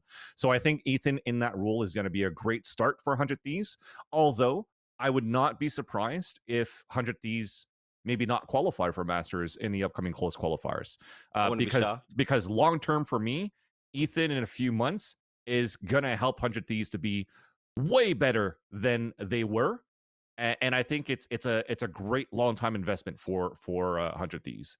And even Ethan, like you said here, Uber, he's not like that type of like he doesn't master this game yet, which is understandable because even in his stream, he was like, what's the armor pen for like the Guardian versus the Sheriff, right? So he's still learning those kinds of things. That's why like I'm not so okay, yeah, you think Baby Bay is going to be able to answer that question as well? Yeah, I mean, maybe he was like casting those 10-mans, he was doing good at them. but yeah, overall, I think it's still going to be good for 100 Thieves, but I'm not going to set my expectation too high for 100 Thieves going into the close qualifiers 3, just because of that change and what they're going to have to do with the flexes, right? We've seen that effect for energy in other teams right now. Baby Bay casting 10-mans, by the way, reminded me of Snoop Dogg doing David Attenborough's job. The narration, dude. Was it that good? Oh, it was fucking hilarious. Yeah, it was really good. I mean, the guy is actually he's out of his mind, but he's incredibly funny guy. Yeah. I mean, listen, big. I know I'm pretty sure nothing might be a little bit busy with family stuff. Baby, I don't know what you're doing, man. You've already maybe if you don't qualify for VCT again, that would be a shame. But there's always a spot in the casting booth, bro. Do you think a team change now was their best play though at this very moment? That's what I'm saying. I mean, you have to try to pick him up right now whenever you can. Like I said, I didn't say it yet, but what was going through my mind is that Ethan is kind of like that hot commodity when Nitro made the switch from Counter-Strike to Valorant, when Automatic made the switch from Counter-Strike to Valorant. Ethan is going to be another one of those players that you have to snag him up now. If not, another team is going to use Ethan in that team. So 100 Thieves putting in that money right now and choosing a player who's sort of fresh into the scene right now, not necessarily at his top peak for Valorant right now, but he's going to be a great addition in a few months. But even take, for example, Nitro. He just joined 100 Thieves and he still won first strike. So I think it's still doable. But I think, yes, in a sense that it was just a week leading into close qualifiers 3. It's a gamble, but it's a gamble that's going to pay off.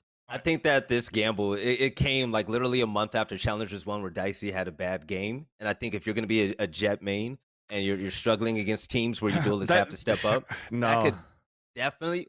say it again? Yeah, sorry. I'm talking about just Challengers 1, though. Because after that, he did really well. So I'm wondering, was this change a conversation after Challengers 1? That was going to be my question. I love Dicey. I would never slander him. Yeah, for me to think about that, I definitely don't want to talk about Dicey's performances overall, because Dicey's performance overall is very good. He could join any team and it could help that team. In terms of his performance for close qualifiers, I don't think that's the topic either. I think it's more to the fact, again, about Ethan. It's like right now, evil geniuses in Counter-Strike, they have to live for X amount of months in Europe right now to compete in Counter-Strike in these bubbles, because there's no LANs or no events happening in North America due to the COVID restrictions and COVID situation, which means now he has a girlfriend back in at home in North America. Maybe he's homesick and stuff like that as well. Like Obo did the exact same thing with Complexity from Europe, moving and leaving Complexity to move back to NA so that he could be with the family. So now there's an opportunity for Ethan to play from home, to be with his family, to be with his girlfriend, and also to be able to compete in a circuit that could still give him that competitive edge that he wants, because Valorant's so fresh. And I think I think it was Bubsky that mentioned it before in Counter-Strike, the salaries for Valorant is actually much lower than CSGO. So it's not about the money really for these players switching over. It's more about where Ethan's situation is right now, where maybe competing and traveling for long distances is not the case anymore, or it's not for him anymore. We talked about a lot of burnouts for these players in Counter-Strike, and they've vocalized it enough with all of these events that were happening all at once, 1 week after the next in like 2019, 2020. So I think this is a great opportunity for him to just take a step back, but still be able to compete. Okay. Well said. Yeah. That was definitely a rant. I'll give you that one. Let's sorry. It's VALORANTing. That's fine. I liked it. Let's move across the pond really quickly. I liked it. I think like we often, you'll notice this, viewers of the show, we don't get to spend as much time talking about Europe as we'd like to. There's a lot of reasons for that. But I think this definitely warrants discussing is that Yampi gets announced to join Team Liquid. We seem to talk about Yampi almost every single week. Obviously, Team Liquid, are in a position where they really need to find sort of another step up. I mean, losing there to, I think was it in the playoffs, they lost to sort of Alliance in the Challengers 2 qualifiers, right? I mean, these guys, like they missed out on being in the main event. They are close, but not quite, in sort of the driving seat for Masters. It was a good series against Alliance, by the way. They got unlucky. There's always like a couple teams that get these like rough matchups against other tier 1 teams in Europe to try and make it into challenges. But Yampi, now, correct me if I'm wrong. I remember him to be a really prolific Counter-Strike player on Team ENCE. I know because I know Natu owns that org, and he's a mate of mine back from the CS days. We cast together. Correct. This guy's really quite dominant. But what happened is that there was a VAC ban on an account that happened in 2013, got linked to him. So there were a few people that sort of got in trouble around this. But with how sort of slow to act Valve can be, he got banned ostensibly from competition in general, even though if I understand it, he didn't. I don't think this is warranted from him. I don't think he actually cheated, or I mean, maybe we don't really know, but he was prevented from competing in Valve sanctioned events. Correct. So I guess his life in Counter-Strike was already coming to an end as it was. Exactly. It's a similar but different than iBuyPower, for example. As you're right, Mitch, he's banned from any type of like Valve sponsored event. So that means the ESL Pro League, the Valve Majors, everything else except for Blast, for example, which is why we saw him play for Blast with ENCE and did very well. And he was supposed to join Team OG at that point too. But because he's banned from all these Valve sponsored events, he even actually tried to bring him into court. So the ban that was tied to him, not really tied to him, was he claims that it was maybe one of his friends that used the account, I think, if I remember correctly, and then got the ban. Clara, we'll take that example for if you guys know the meme. But now he tried to sue Valve, didn't work out, so he doesn't have an opportunity to like clear his name. So he wants a fresh start, kind of like an existence style, going into Valorant and say, look, I'm going to change into something new. Valorant is going to be the where I'm going to go. And he joined in Team Liquid, and I think this is great. He's for me in CSGO what Brax was when he first started playing, like one of those prodigies. He was the Brax of Europe for me. That's a big statement, Vance. No, he's definitely a fragger, man. He's really, really good. Okay, I'm excited. Then that's what they need. Let's think about what this does to the team, though, because he replaces Eccles, who utility played, man, like the Breach, the Omen. But we know that Yampi's going to come in and play Jet. He actually says this in a video. I'll be playing Jet. What does this do to this team now? This is a big shuffle up, I think, for this roster. It's a shame to see Eccles go, but I mean, he himself has spoken publicly about frustrations with his own performances. Jet goes Burr. Well, that's the biggest, Vance. That's the biggest problem with Liquid, right? To me, it wasn't a utility play. It was just an execution. You can't execute if one guy is mostly leading the way. A la Tens, Scream popping off, getting 30 bombs, 40 bombs and losses. The fact that if he comes in the game as Jet, Scream can just go on Reyna and just dominate. Can you imagine that, even Uber? And I think that's going to be it. I love Link. I like Liquid. I think Liquid's a great roster. But I mean, it's unfortunate that Eccles had to get the boot for the team to advance like this. But if Homie is really going to be on Jet, this is what the team needs. They need a fragger. I don't think they need a hardcore utility guy to help him out. That's not it. They don't need another smoke thrower. Yeah, no, exactly. I'm in the same boat as you. I think they do need a fragger in the team right now. That's going to help because, people have maybe harped on Soulcast before, but then Soulcast had like a good game before too. Right after, sorry, in the Red Bull home ground. And at that case, now you're adding Yampy and Scream together. I think that's going to add a lot to Liquid. What's missing a bit now is that now that you're dropping Eccles, Eccles is the IGL of Team Liquid, and now they lose that IGL.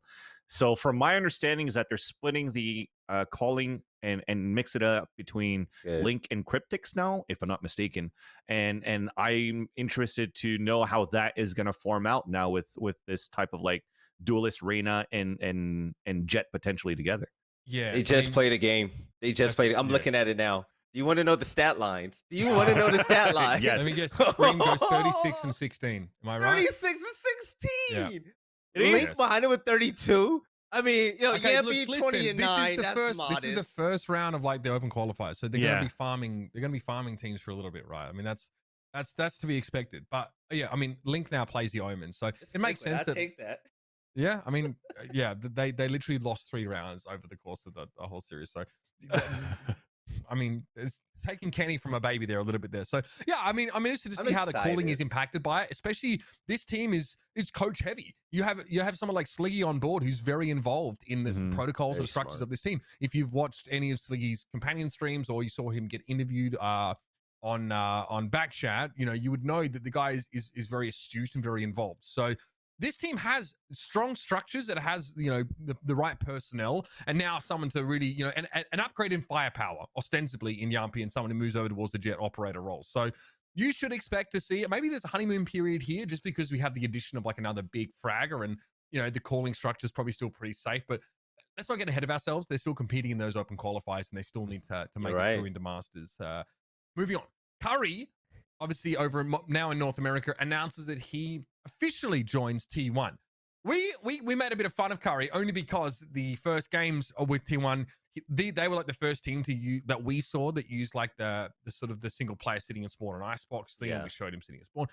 There are a lot of other teams that do this in slightly different manners. It looks like having a pivot or anchor close to spawn on that map is quite important. So Curry definitely farmed some less great teams, but looked really good in this match. I mean, Vance, we were watching it and with Veli, of course, all of us on the companion stream, and I took all your channel points on predictions. T1 in general looked really quite good, and Curry definitely seemed to be not skipping a beat. No, I think T1 looked amazing overall. And Curry, yes, I mean, as a Cypher, as Viper, he was playing very, very well for T1. A great addition overall. Definitely super wrong when we were calling him out for always staying in spawn, but there was a method to the madness that worked very well for that team, and we saw it again on Icebox when they played. They had a dominating series versus Cloud9 Blue. Cloud9 Blue, who I love the fact that it was a battle between Zeta and Spider, but back on Curry, I think this team is going to continue to look good here. I think this is the change that they kind of needed now that Daze is able to have and like lead that helm of what he kind of wants in that play style for the team. Curry stood out in the quietest way possible. I mean, if you're Cypher, you're going 18 and 13, you're locking it down on Ascent. And then Icebox, you bring up Viper to show you new teammates, which you're made of on a technical level. Curry's solid. This version of T1, I'm very skeptical about how good they would actually be. But from what I see from Curry right now, I mean, everything I've heard from him and about him from Vancilli and you, I mean, it's checking out right now. You know, he doesn't have to do too much. When you gunfights, watch the flank. You know, throw some little Viper shit here and there. I like it, man. I like that we still get to see Skadoodle on Duelist a little bit there as well. I think on Icebox. Yes. Now, yeah, it's interesting that I think Sentinels, for example, are a team that actually went from playing the Raze to the Reyna on Icebox. Scar plays a little bit differently. Like we see some teams like LG is a great example who literally just send the Reyna solo to A while they all hit B. And Think's just like looking for a random duel. Whereas you know, T1 actually use Spider, sit him close to the A site, not in spawn, put him in a position where he can punish, you know, anyone trying to lurk and maybe make something happen later in the round. It's a bit more of a passive sort of hold there. So it is still weird for me seeing Scar play the breach and sort of see how that is supposed to play into the strategy here. But there are a lot of situations I think that we saw in Ascent where, you know, having all that utility sat on that B site made a huge difference, and Scar was able to provide it, especially on the defensive side. So, I mean, Spider dominated Zeta in the Jet battle. I mean, Spider is +6 in first kill, first death over the course of the series, and Zeta definitely struggled. we didn't see poise from Cloud9 in that game, but we'll have a chance to talk about that a little bit more after the break. Because for now, we're going to go to a brief break. Because when we come back, we've got an interview with Dream, of course, coach of C9 White. We're going to talk NA VCT a little bit more in detail. So stick around. All that is coming on the other side of these messages.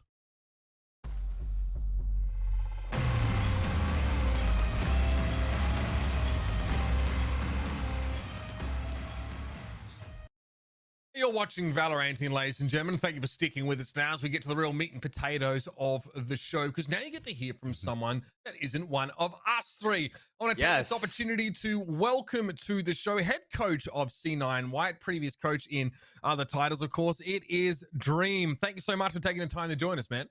Thanks for having me, guys. Really appreciate it. Now, you obviously have been involved now in the Valorant scene for a while. You were an Overwatch coach before that. We can talk about that a little bit later. And you have what I would consider to be, not only an ambitious task, but also, quite a unique one, because there aren't too many sort of all-female squads, with the backing of organizations, globally, let alone in North America. So tell us a little bit about, how you came to be part of the C9 White organization, maybe what the mission is, for you and the rest of the team.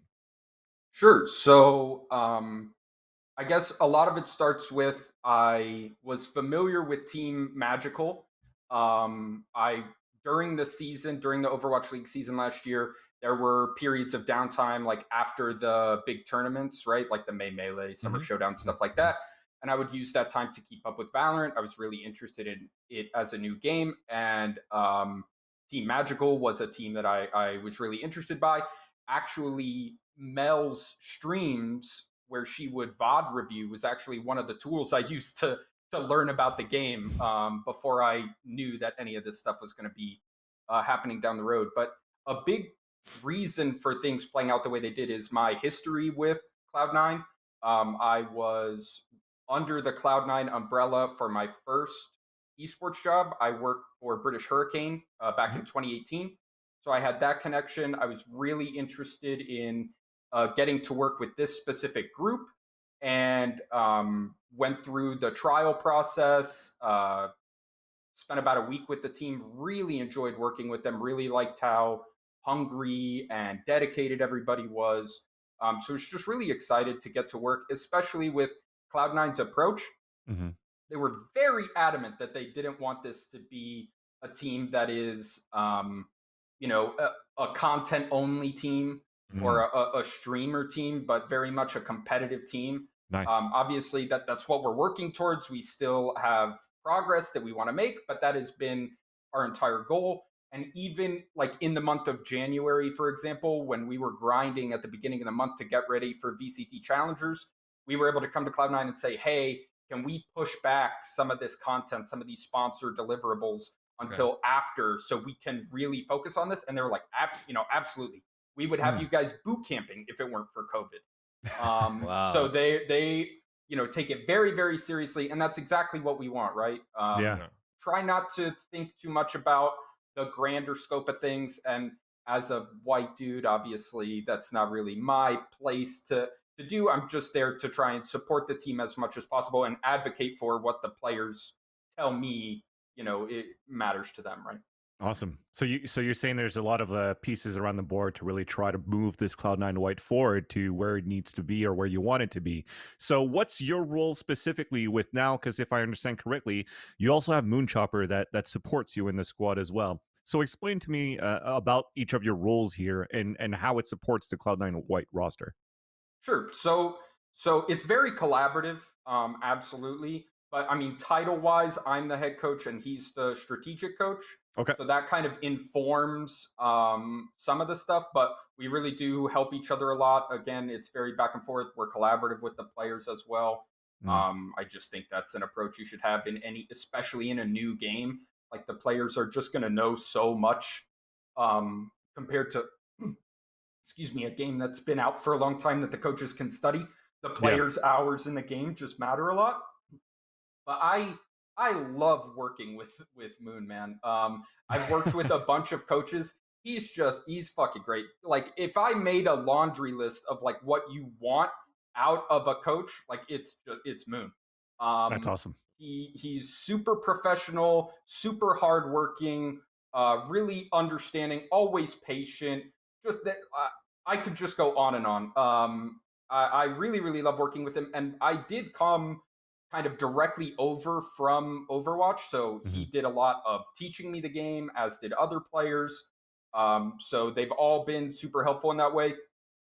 On the day-to-day, I focus mostly on like our comms in and out of game, our like emotional roles within the team, like who's going to be the leader, who's going to be the hype person, who's going to be like the emotional stabilizer, right? Make sure everyone knows that they have a role to play in that way. Make sure we're always on track, we're efficient with our time, we have goals, etc.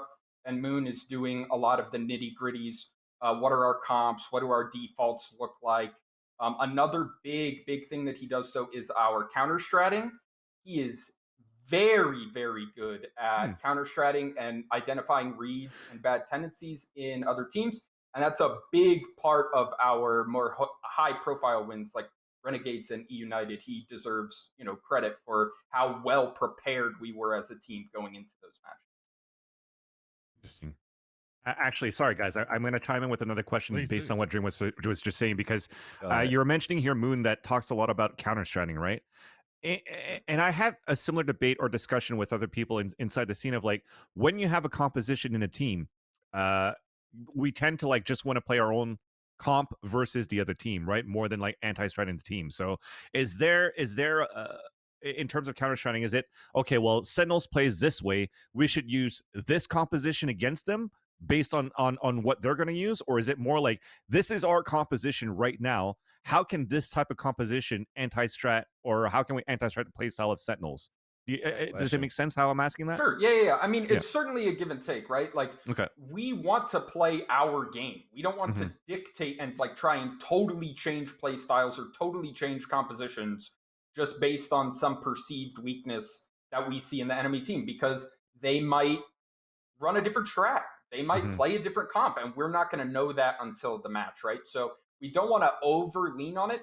The kinds of things that we look at, like we still have our overall play style or whatever our overall goals are that we're working on at that time. Like, do we want to take more early round map control, right? If that's what we're working on, we'll probably do that more in our matches. But the biggest thing that we focus on is like obvious tells in their default, right? So if they, every time that they smoke, long C on Haven, we know that they're stalling on C, they're not pushing, and they're going to go for A control, right? And we know we can stack A if they do that. Or if they drone mid, we know that's because they're coming back C, so we can rotate, right? We look for tells like that are really, really big. And then also really useful things are how they tend to use their ultimates. Because a lot of teams don't have a big playbook on how they want to use their ults. So a lot of times, if you see that they have a Raze ult, they only have 1 or 2 spots that they usually take their Raze ult to. So in the first 30 seconds of the round, we're ready. These are the spots they like to Raze ult. Maybe they improv and do it late in the round, but if we can be prepared for those like big set plays they tend to have, makes it very easy to deal with. Interesting. Okay. Hey, Dream, ever since I saw you guys last time on the main stream, you played against Demon Time and I was lost. But when it comes to coaching this Cloud9 team after losses like that, and as you're on the upward trend, and y'all are making a statement, man, y'all are damn good, right? What is your personal biggest challenge at the moment that you're going through to help get this team to where they need to be? Sure. So the biggest challenge for me right now, and I think for the team as a whole, is to improve our consistency. I think we have good peaks, but we're not able to like lower that distance, right? The delta is really big between our best performances and our worst performances. High amplitude, you might say. Exactly. Yes. The peak and the trough, right? But the biggest thing right now is that a lot of our players don't really have a ton of competitive experience, right? Prior to being on this team, the teams they were on were kind of like friend groups or less formal things, like maybe just something you set up for a local LAN, you play together for like a week and you're not a serious team. So helping develop those skills of just being in a team, being a good teammate, and learning what kind of player you are and how to like fix what your weaknesses are versus amplify your strengths is kind of what we're working on, because all the players are different, right?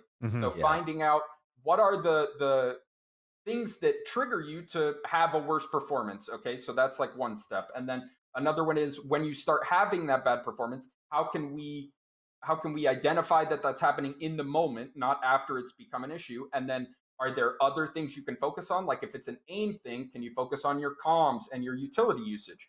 Or if it's like you stop calming, what can we do to make it easier for you to start up again, right?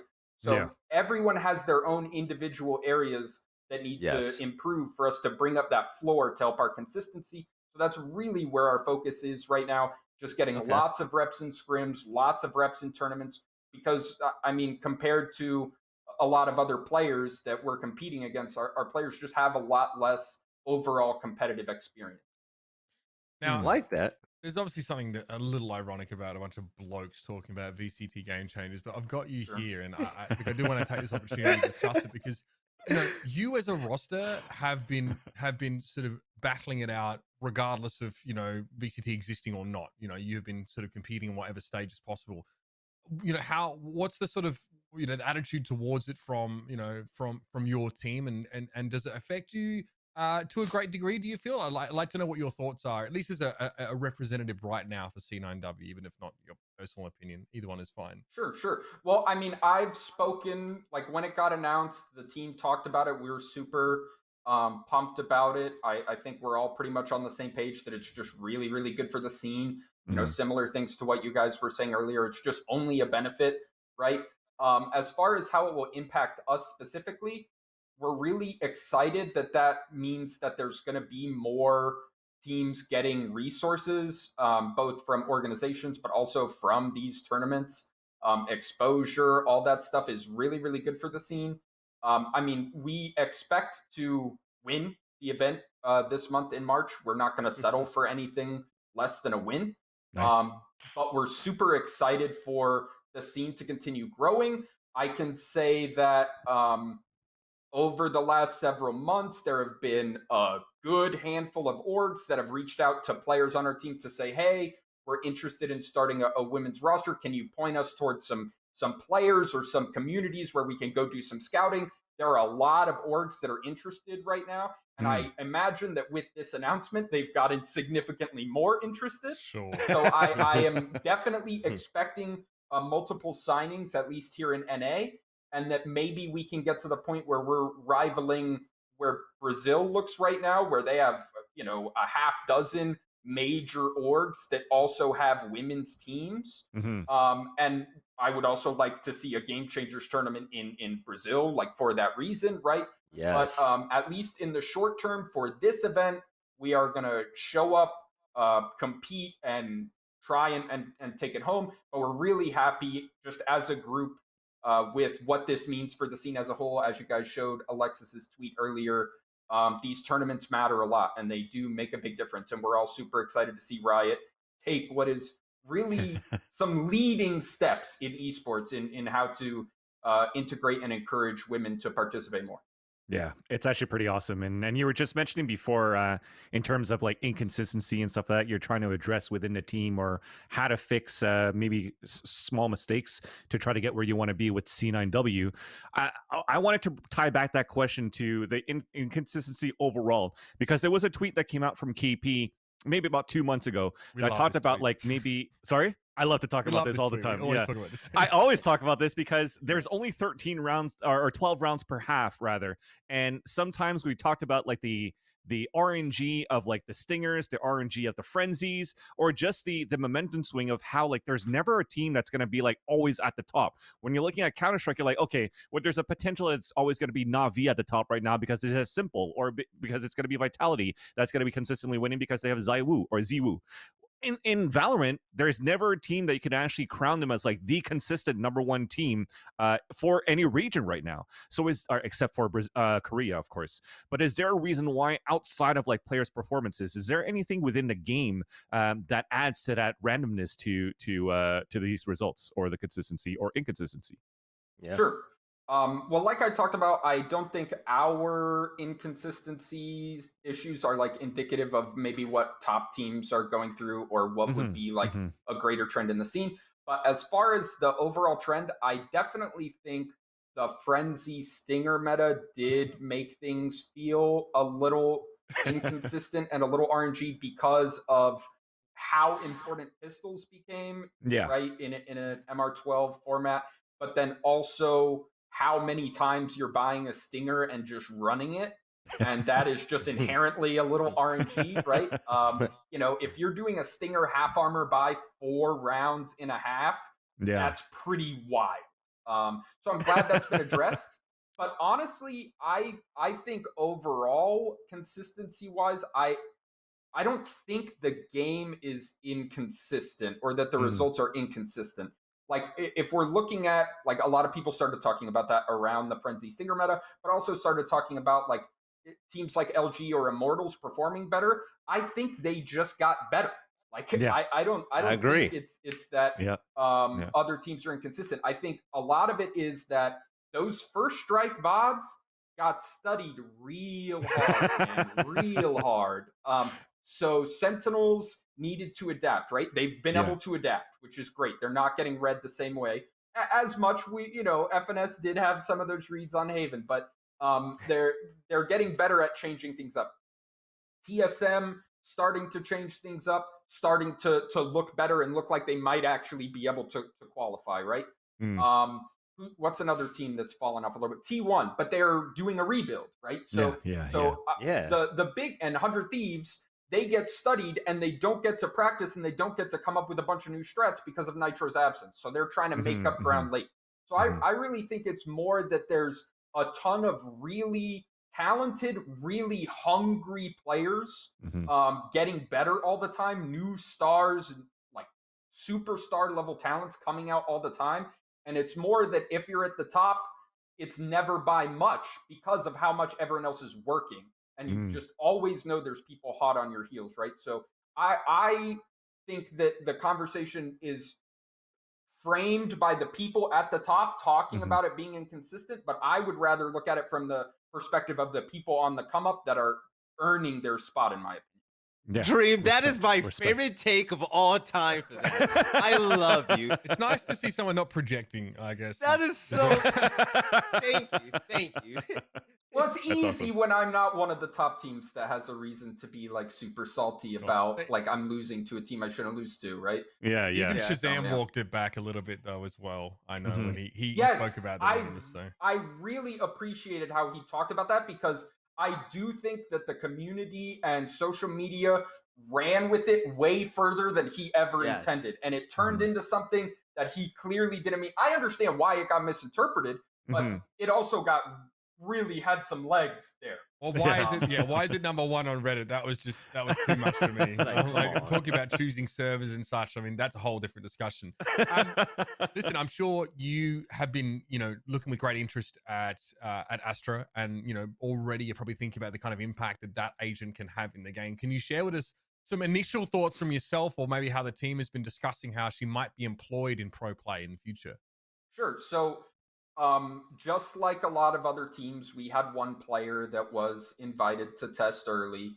So we had a little bit of info. Obviously, when you're in a server by yourself, you can only test so much stuff. But my immediate reaction was, this shit ain't CS anymore. It's just such a far cry. And it also makes me think of Yoru, right? Where Yoru, if he had worked, would have also very heavily changed how we default, how we gain info, how reliable info is, right? All sorts of stuff. So I think that this is a sign that Riot is very willing to do some wild design shit, which I am super down for. I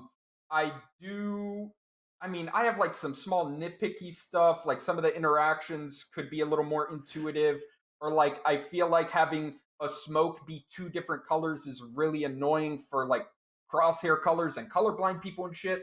So just like small nitpicky stuff, but overall, love the design, think it's super interesting. And I also really like the way they've given her some sort of interesting inherent weaknesses. So in one element of that is like, reminds me of Skye, for example, where all of her abilities, it takes like 3 years to pull your gun out after you use an ability, right? You are not, if you're getting run at, just keep your gun out. Don't use abilities, right? And Astra, it's to an even greater degree, right? Going into her form to throw down a star, then come out of that form, then there's a little delay before you can pop the star. And it's like, it is not easy to just be super reactive. The way with an Omen, you're just like, I'm blinding now. Like, you're running at me, I'm just blinding, I'm fighting. She doesn't have that ability, right? So that's an interesting weakness. And then she has way less one-ways that she can do than Omen and Brim, right? She can't do like the one-way on Ascent A main for some reason on that wall. You can't place stars on some walls. You can't place them on roofs. You can't place them in some of the doors. It's basically only on very obvious boxes and like map geometry. Her smokes are also shorter. They're not as tall. So like when you're trying to smoke long C on Haven and there's someone on top of the box opping, they're going to be able to see you. Yeah. So I like stuff like that where the advantages and disadvantages are kind of baked into the kit and they're not just numbers. I really, really like that. This, I think she seems a little strong. I think that she could work on her own or potentially with an Omen or a Brim so that you can free up her utility a little bit more. I think her kit is maybe too cheap. Maybe limit her to 4 stars or only give her 1 for free every round, something like that. But overall, as far as what it points to for the game and Riot's design philosophy, super, super happy with it. I love it. So, just theory crafting again, because you're saying that she could play alongside another smoker, like an Omen, so that she could actually free up her kit. Then, are you thinking of teams, for example, like TSM that went Sentinel-less until now the Open Qualifiers 3, or a TSM that went double smokes in Open Qualifiers number 2, would actually benefit of this type of agent and playstyle? And what type of playstyle does it fit into as well as a player? Sure. So I think because she isn't that good at playing reactively or like really fast, if people are making plays, she does need more of that setup time. So having other characters that are good at controlling space and controlling the map, it just like, it snowballs, it synergizes together, right? So having another smoker that can take up space, really good. Having strong info characters like a Sova. I mean, obviously you almost always want to run Sova, but some people are swapping out to Skye instead. I don't think that this hero is a hero where you would do that. I think it's much more about being able to be very defaulty on T side, because again, she has a hard time like going really fast in some of these trades. You either kind of are going to pop your cooldowns and your stars fast off rip and just give it to him, right? Or play really defaulty on T side, because her utility can be used to break pressure points so easily and force you to use multiple pieces of utility to kind of take the space back, right? So if you want to play slow and hit in the late round, she's going to be very, very good at that. And then on T side or on CT side, feels like a cross between a smoker and a sentinel with how much she can kind of lock down and anchor a site. I feel like her CT side is going to be really, really strong.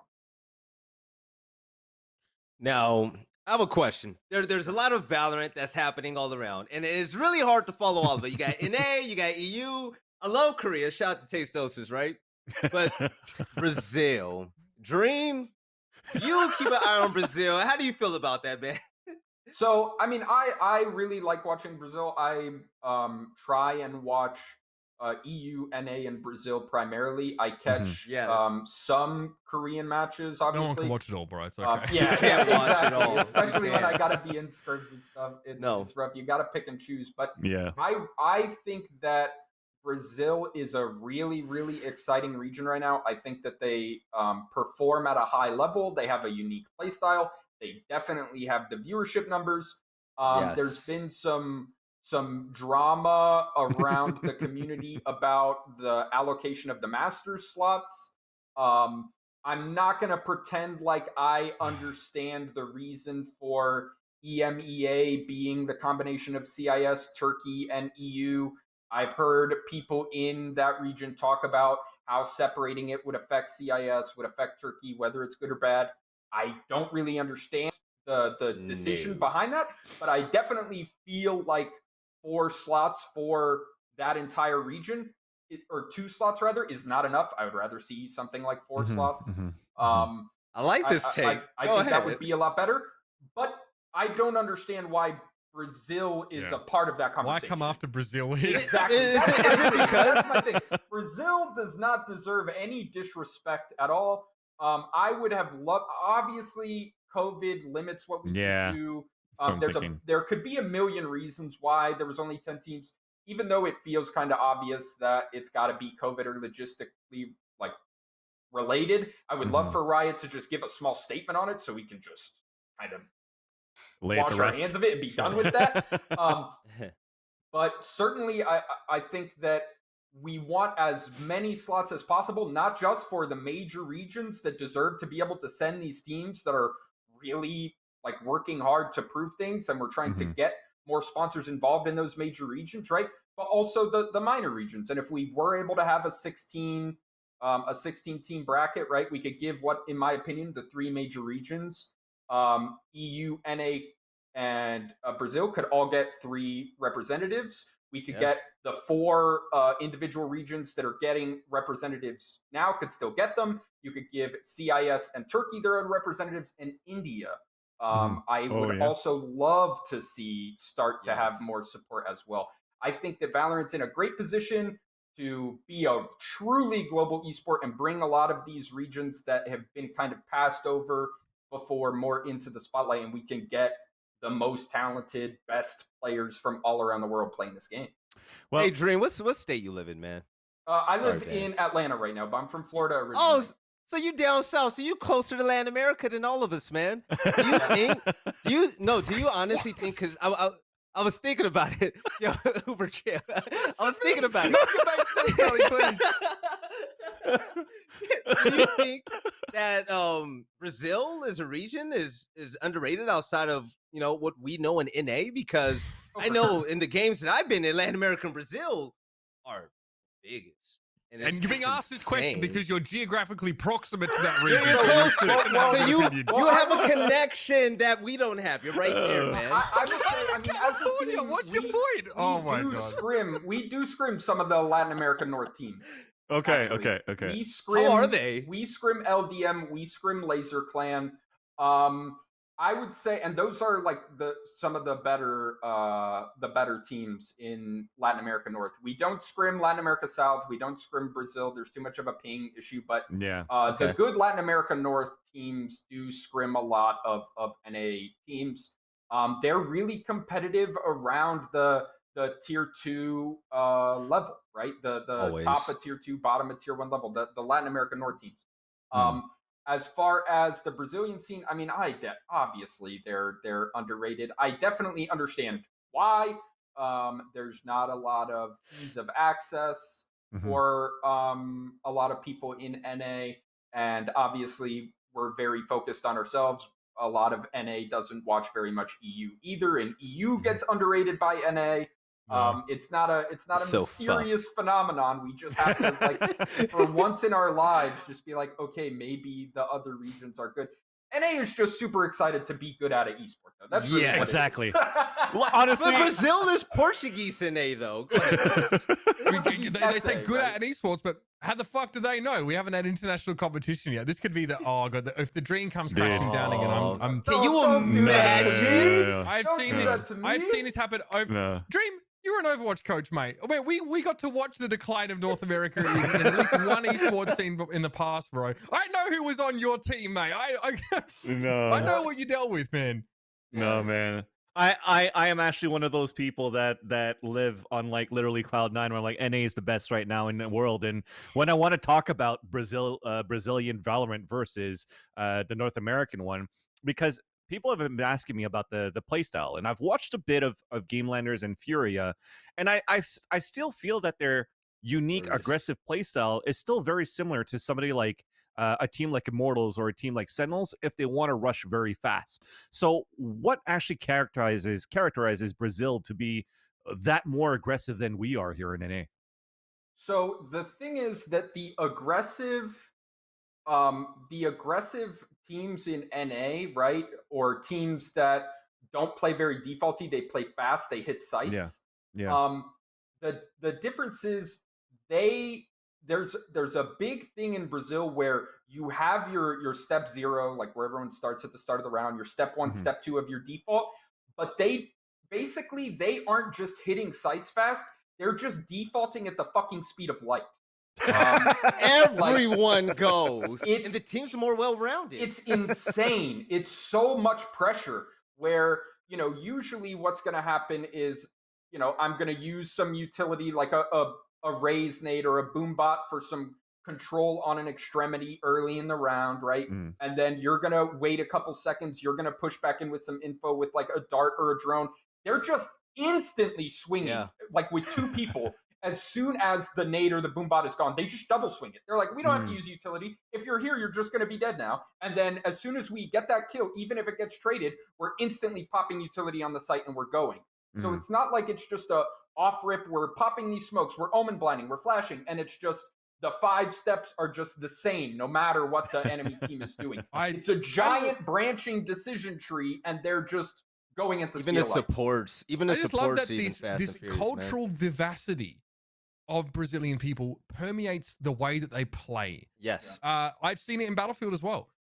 When I used to cast Battlefield, like Brazil were unknown, underrated, and they came in and they just ran at the speed of light, mechanical gods, and just mowed over every other team. Everyone's like, they play too fast. You're like, I can't handle this. Like, it's just a completely different approach to the game. And yeah, like I've seen it happen now in so many different games that I think there is really stupid, yo. I mean, they literally jump out windows, Uber. They all jump out of windows spraying for you, Uber. It's insane. Yeah. I mean, that's crazy. Hey, Dream, thank you so much for your time so far. Stick around because we're going to talk, obviously, a bunch about some of what we saw in the NA VCT. We've got some time to discuss that. But again, I just wanted to take this moment to thank you for some of your insights, and we can't wait to see what C9 White is going to be delivering over the months to come, man. There's plenty of exciting stuff. But let's get on and talk about VCT. Obviously, you guys did compete. You went up against Demon Time and had Demon Time beat Ambox. So, before we get in here, let's quickly talk about your run as a team in the qualifier. Sure. So the first round we made it to the first qualifier, we made it to the second day. We were happy with that. Lost to Xset, which respectable, right? They ended up beating TSM right after. But our recent run, right, we're really hoping, just to be totally candid, we're like, okay, the third qualifier, the most teams are out of the pool, bro. This is when we got to make our move, right? And we weren't able to do that, which is disappointing. But Demon Time is definitely a good team. We did our prep work. We absolutely respected them. We were ready for the match, and they just showed up and played much better on the day. They deserve props for that. We did mount a decent comeback in the second map. We were at least much more competitive in the second map, but ultimately, we fell short. We weren't able to get where we wanted. But that just means we gotta keep putting the work in, man. It's gonna come. We just gotta keep working. Well, you have to put the work in, but I think you've just added a new player. I don't know if it's official yet or not, but I've seen Katie playing in the matches too, right? So I know Katie from CSGO when she was playing with Flom and them in Mythic, and she's been like a great addition to that team in CSGO. How is she right now in terms of the synergy playstyle with C9W? Sure. So Katie is super talented, obviously. You don't have to be a coach to know that. But she's also just a really good person to be around. She's been super great because she does have a lot of that real, like, MDL competitive experience that a lot of our players haven't had, right? She's just been really, really great to have around. We've just loved working with her. I will say that she is a point of interest for many teams right now. Okay. So just keep your eyes peeled for what's on the horizon. A lot, they're rightly so. A lot of teams have been interested in Kate. Awesome. Yeah. I look forward to see what comes out of that. Let's have a look at our brackets here for VCT NA, because obviously the open qualifiers are done. Like you mentioned, maybe a couple less of those top teams in the pool, Dream, but we still see, a couple up and comers here. Complexities in the mix. They obviously are struggling to really get anywhere. Version 1 gets to make their debut, and we get to see a full best of 3 up against TSM. And then we see, obviously, NRG with a slightly newer look here make their way through as well. So plenty of good games to watch. Obviously, not all of these were super close, but I think as far as us trying to get the temperature of some of the teams that haven't quite qualified yet, this was definitely worth a look. This is only half the bracket as well. It's the second half that I was particularly excited about. We get to see T1 C9 Blue and then Beast Coast against the Honka Bonkaloos, I guess. I don't know how to pronounce the name. They had to change it anyway, but Cookie Koalas now. Yeah, great. I mean, that's so much better, I suppose. So we see the teams that go through TSM, NRG, T1, and DHBK move into the close qualifiers. Yeah, I mean, the big takeaways for me are the teams that have been, like, obviously we've got some up and coming teams, like what are they called? Cookie Koalas now? Cookie Koalas, yes. Definitely some insane talent on that roster. Some players that we will definitely continue to see in the scene. So that's great.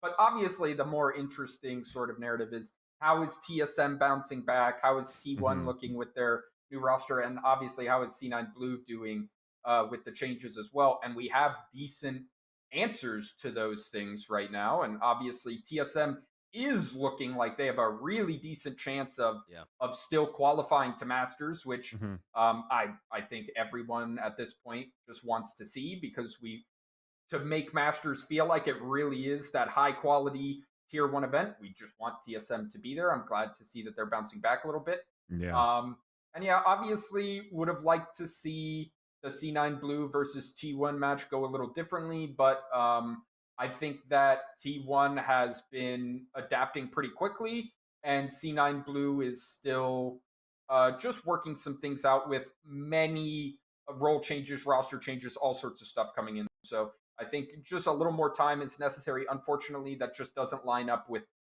what the VCT timeline is, right? Yeah. Well, even then, as we're looking at the C9 Blue versus T1, what's your take on T1 themselves? Because, we've talked about changes within C9 Blue, but T1 just added Automatic, just added Curry, and they're looking like night and day from how they played 2 weeks ago. Yeah, I agree. I think the biggest thing that everyone really identified about T1 is that they would play very slow, and they didn't really change up their defaults a lot, so they were very abusable. I will say that those are problems that we have sometimes as well, so I definitely understand what it's like to be in that situation. And it's good to see that they're definitely not having those issues to the same degree whatsoever anymore. Definitely willing to make some plays, be more aggressive. I definitely think Spider on the Jet is a part of that, even though he's been on that role for a while. I definitely understand, like, Saya on the Opper role, like, obviously makes a ton of sense to me coming from Overwatch. But I really, I would love him to just be a primary rifler and just be like the support character, or like the secondary duelist, so he can just be the one getting the trade on the Jet entry and just staying alive with the rifle. I really feel like Saya's rifling is insane. I agree. I really that like would be what I would want to take advantage of if Saya was one of my players, right? Nice. And take on TSM, because you said they're back to their winning ways, and they're potentially being able to qualify to Masters now with this close qualifiers coming up. I mean, they had a very close match versus version 1. Version 1 looked pretty good in this first map, or second map rather, but it was TSM that pretty much had the take on Icebox. And for me personally, I think Sabrosa finally found his form, and at least in this week. But they also went back to bring it back as Sentinel. So your take on this, do you think, like, really, when you're looking at the agent composition now and how the meta has evolved from beta until now, this idea of no Sentinels and versus the idea of no duelists, did you think it worked well here for TSM in the past? Yeah, absolutely. I mean, I really think that outside of when jet opping was just gross, like disgustingly strong.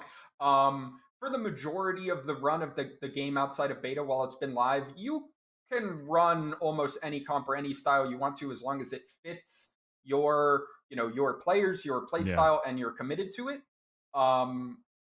Like you can just basically do whatever you want. But I think that what we're seeing here is TSM was playing some of the less conventional comps, and they were struggling. They weren't really finding their stride. So they're like, we're just going to go back to basics. We're going to hit a little bit of the reset button, and we're going to come at everything fresh. And I think that if they had done that with any comp, it probably would have worked. Because they just have the talent, they have the coaching, they have the experience. As long as it's almost like, a lot of players like to change their sense, like change your sense a little bit, move it one way or the other, just so you think more about your aim. It gets you more engaged with it again. It makes it fresh again. That's kind of what this feels like to me. I don't think there was a situation where the house was on fire for TSM or anything. They needed anything drastic. They just needed a good, solid reset, in my opinion, and we're seeing them come back in form, which is really good, especially considering with Masters 2 going back to being international. As far as I know, the only way you get points for champions at the end of the year is from placement at a Masters event. So you have to get to a Masters to get points to go to the equivalent of Worlds, right? So that means that if you don't make this Masters, it's going to be really hard to get enough points to get in, because the rest of the Masters, there's only going to be 2 teams from NA getting in, not 8. So this is a very, very important Masters to qualify for if you are one of those teams shooting for Worlds. So it's good to see TSM turn things around. And it also makes it really interesting that 100 Thieves is making a roster change immediately before. They're really, in my opinion, betting pretty hard on this working out for them. It could have an impact for the entire year. Yeah. Well, I have a serious question. So, I mean, we could sit here and say, like, I mean, I believe it too. I believe TSM is going to be fine. I think TSM is phenomenal. They're going to win a championship again, whenever this year. But the thing is, like, if you take a look at that matchup against version 1, I like both rosters. Maybe you guys do more than me, but I personally don't know. I feel like we don't know how good version 1 actually is. When you look at the matchup, I felt like it was way closer than it should have been. I felt like TSM could have done better, which is why I was actually thinking, is their last comp something that they should be rocking with to make sure they secure this master spot? Like, think about Icebox. If you're like sitting here like, okay, Veli, like, you're sounding stupid right now. How many times did we have to watch them clutch rounds or even get those exit kills to even the odds or just pull out those wins? Like, even Sub Rosa coming up on flank and getting that one kill that shifts the entire version 1 defense all the way to the back towards that A ramp, that leaves it open for the Ninja Diffuse ultimately when they got those 2 smokes. You guys know that round. That was such a phenomenal play with that Ninja Diffuse. Like, stuff like that happening over and over again. Drone getting the 2 Ks when he really didn't have no reason winning that. They just weren't holding hands playing together. Rounds like that accounted to so many TSM wins. And I sat here like, okay, TSM, they're not even supposed to win these rounds, but they're just better than them in every sense of the word. Is this type of comp and them testing this out going to hurt them in the long run when they go against teams that are really gunning for that #1 master spot? Or is it just me being a Debbie Downer? Well, no, because I feel like they're way better than what we saw too. I don't know if the comp is kind of, they're good. They probably will eventually get there, but for right now, it's testing that out the smartest thing. I'm playing devil's advocate here. I'm wondering. I don't think they're testing anything crazy out though. This composition is not crazy. TSM's composition is actually more of a return to what they used to play than it is anything new. Yes, it's not a triple duelist setup, but Hayes maybe we see Hayes go over towards a Killjoy. Maybe that's slightly different, but Sabrosa goes back to the Omen. He's good on Omen. Instead of using him in the triple duelist setup, where Sabrosa is often taking really like early challenges when he looks for information, pushing out of these sites. I mean, B site on Ascend is a great example of that, right? He was always involved in like a setup for an early pick. This team gets to scale back what they're trying a little bit more. I think like what Dream pointed out is true. We saw this TSM team go for a single duelist setup. TSM, more than any other team, in my opinion, tries to emulate the style that we see in Korea. Yeah. They were the first to really try and squeeze value out of the Sage. They got the Breach involved. They tried some Vision Strikers-esque stuff. Now, I think Wardell is the kind of player that thrives against teams that are looser, because if there are protocols in place for a team, it's a little bit easier to punish Wardell for some of the audacious stuff he looks for. But if a team likes to play a little bit more, individualistically, Wardell tends to pick away at the extremities of a team until they're left with very little options to work with. That tends to be where he shines a bit more. Let's just be clear. You are talking about a team that contains Effie's, one of the best support players in North America. Player one, Vanity, who obviously has a health of experience, going back into Counter-Strike. And, and there was some weird stuff that we saw from like version 1, like everyone running together as like a conga line through the map. But that gives Vanity like a 5K. They just use the utility. They read TSM really well on a couple of occasions. There's a lot of film available for this team.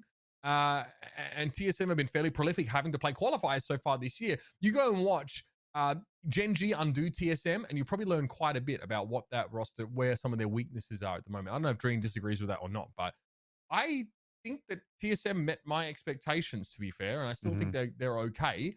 They will have to beat Gen G though if they want to qualify for Masters. They'll beat Gen G. They'll beat Gen G. They're better than Gen G. I think Gen G is good. I think Gen G definitely has the potential there, and I also think V1 is like really good. And I think the fact that they aren't able to make it in is unfortunate. But I think by the time we're going through our next cycle of challengers and qualifying into the next cycle of Masters, you can expect them to continue to be like a huge threat and potentially qualify. This is not a team that's been together that long, and they're already looking this good. So, and obviously, as we've hit on, they have tons of experience both in this game and in a different tactical shooter. Nation. So yeah, I definitely hold them in high regard.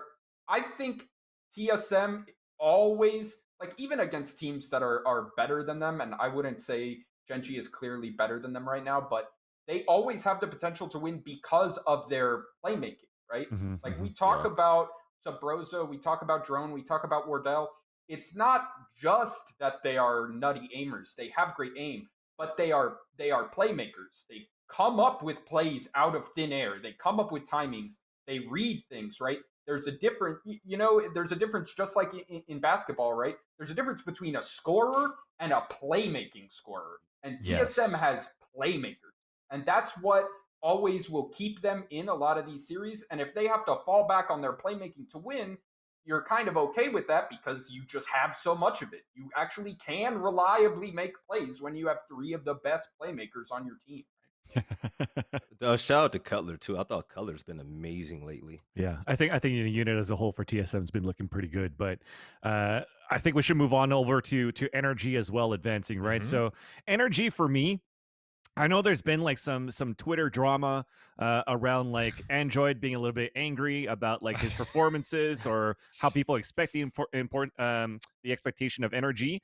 I kind of side with him, yes and no, but I side with him to the fact that, when you're looking at Energy's lineup when they played versus Demon Time, Android's in a position where he's not playing like when he was playing with Andbox before, right? So, for example, the map that actually went into overtime was Split. Yeah. And when he was playing Raze on Split, he had Yaster as his support breach doing flashes so that he could actually get into sight. But now he's with Energy. Energy's playing with EU as a Sky. You have also Shanks as a Jet Opper. The whole chemistry of that team changes, and that's going to affect his playstyle. I mean, he's still top frag in that server, right? But overall, I feel that Energy was still trying to find the right footing going into the close qualifiers. I'm glad that they found it, but I think this type of result was quite normal versus the assumption that I guess the assumption was that they were lazy or something like that. But I mean, this is just like that's very hard to speak to. You have to be very careful when you speak to the psychological like side of things, because I mean we can only glean so much information. You're generally trying to draw some conjecture. It's also Split. Like this is the kind of map as well where teams that want to play more aggressively or audaciously can actually make things happen. Like everyone, like for example, no one wants to play Split against Renegades. A team that doesn't overall achieve great results, they just YOLO into sites, and it's very, very hard to deal with based on the map architecture. So there has to be some consideration as well for the fact that it is on Split. It is a map where like can be dangerous for more established teams with tighter structures. Android is in a position where he gets to sort of fit into an existing set of protocols, you know what I mean, and try and then try and eke out his own style there. So, but I don't really want to speak to the conversation about that, because I mean, this is just always happens. It happens in every game. Like someone's going to hear something they don't like, and you know what I mean. But like the assumption that like a caster can legitimately hurt like someone's prospects is a projection, because you really have the control over your own. I mean, prospects. Sorry, I don't buy into that. But I mean, you know, when we get to see NRG play a map that sometimes requires a bit of a more formulaic approach, like Haven, and they're playing defense, right? They get most of their rounds on defense here on Haven. You can actually start to see that, wow, their read is actually really nice. They're very fluid. The rotations to cover were really impressive. So the team looks pretty well oiled, considering obviously a recent change. Exactly. Yeah, recent roster change and role changes. Yep, so exactly. It's there were a lot of changes. They're very close to the qualifiers. So I do think people need to cut them a little slack, and Android as well, because he was very well set up and enabled and supported on Andbox, right? They aren't always doing, you know, single duelist, everyone pocket Android strats, but the team knows what Android's going to do. They give him space. They set him up very, very well. So to expect him to just come out of the gate and look as clean on a new team that doesn't have those same protocols, I mean, it's just not going to happen. Come on. So let's now talk a little bit. I mean, we kind of touched on it as well. I think we kind of went to the T1 C9 discussion a little bit earlier on, but we can maybe talk about T1, right? They're another team that sort of makes rather large changes. I mean, they're big adjustments to this team, and I think a lot of people I think we're really scratching the surface on how someone like Curry, you know, slots into this team. Dream, you mentioned that you would like to see Spider as more of that sort of rifler player. To follow up on that, then who would you like to see as the main operator player for this team? I don't even think that you necessarily need a Deddy Opper at this point. Okay. That might be a little controversial, but especially with, I mean, I think Astra can play into this a lot. I think that she has a ton of tools to force offers off of angles, so I think we might even see less opping than we already do. But I mean, I just really think T1 looks a lot better now that they are playing with more tempo and with more aggression. And I just see that, and my immediate reaction is, let's crank that up. Let's just start doing that more. And once we start seeing diminishing returns, okay, we could talk about it. But this looks like a different team in a very good way, and give me some more of that, you know? All right, guys, not all at once now. Right. Jesus. I mean, you watch the games with me. I mean, I'm VALORANTing all the time. I mean, I could say it. No, definitely. All right, so... Sorry, I was gonna say I just did like the battle of like the Jet Oppers and both being the Korean players of Zeta here in Spider. It was just really fun to watch overall. But I think T1 is the type of team that's going to be able to make a great impact and actually will be able to move in deep into the close qualifiers coming up this weekend. I think they have a very strong chance of getting into Masters. When we saw the first iteration when Saya actually joined T1, and then they were kind of like that, as Dream was mentioning before, that slow defaulty kind of thing that people could abuse of. When they came into First Strike and played versus 100 Thieves, it was a whole different team. Now I think it's a similar or very much same timeline for this current T1, where 2 weeks ago they didn't look too great, and then going into this one, holy crap, they look good, and they're going to continue to improve going into close qualifiers. I'm going to be honest with that series right there. I was actually more excited to watch Cloud9 over anything. I really love what we saw from Leaf and the rest of the players over there. Yeah, no, for sure. I'm going to be honest. Now, Dream, when it comes to them, now, I know we're talking about this, and I really want to talk about the Cookie Koalas, by the way. That's what I've really been waiting for. We'll get there. All right. What do you see, Dream, as your realistic ceiling of potential for Cloud9 with everything that we've seen today? Leaf, Zeta on Jet, or whatever role you think Zeta should actually be on in the rest of his roster. Do you think post 10s things are going in the right direction? Because right now I think it actually does. Just small little tweak when it comes to the comp. I mean, I think it's just any time that you have a lot of changes coming in, roster changes, role changes. Now they're moving to that 6-person roster and starting to actually integrate all 6 players, right? That you just need some time for stability before you know like what's possible with this group, right? I definitely think that there's a very high level of talent on the roster, especially when you have 6 players. And, you know, thinking back to my Overwatch experience, having people that are more specialists on certain roles that you can rotate in and out, especially with very unique heroes like Astra, potentially a pick ban system in the future, right? Seems very important. Being able to do that, being able to change up your style with those rotations. I think it really just comes down to if they can get the potential out of all 6 of the members on their roster. Yes. Actually, if they can do that, they have a legitimately very high top 3 NA ceiling, in my opinion. But that, really, top 3, okay. I just don't know if they're going to be able to get that consistent value out of everyone, right? You're bringing something actually interesting there that I wanted to have you dig deeper in, is because you said, yeah, they brought in Poise. I didn't even think about that. So Poise, when he actually played with Cloud9 Blue, finally, I think in like the round of 64, round of 32, they put Poise onto Split.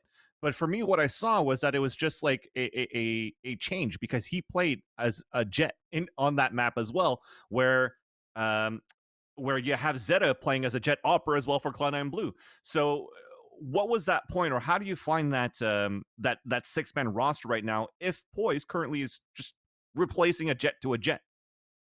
Yeah, I think that if the only reason you're doing a substitution is it's just a different player playing the exact same role and the comp is very similar, that to me doesn't seem like the way you can get the most value out of a 6-person roster. I would think more like, hey, you know, we have a support player and a duelist player that swap in and out. So we can play double duelist, or we can play single duelist breach or single duelist sage, right? As some of our compositions. Or if you want to go the TSM route and take a sentinel out and put a duelist in, now you have 3 actual duelist players playing duelist, and the other people get to stay on their comfort picks. To me, that's what I would want to look for. I'm not like aware of what C9 Blue's strategy is towards integrating their 6-person roster. We talk to them, but not about stuff that in depth, right? As to how they're managing that stuff. But yeah, I mean, certainly you would think that with a 6-person roster and the potential of substitutions and strategy changes and all the depth in this game, that you would see more of a play style change or a comp change when you do make those subs in and out. Probably trying to get his toes wet.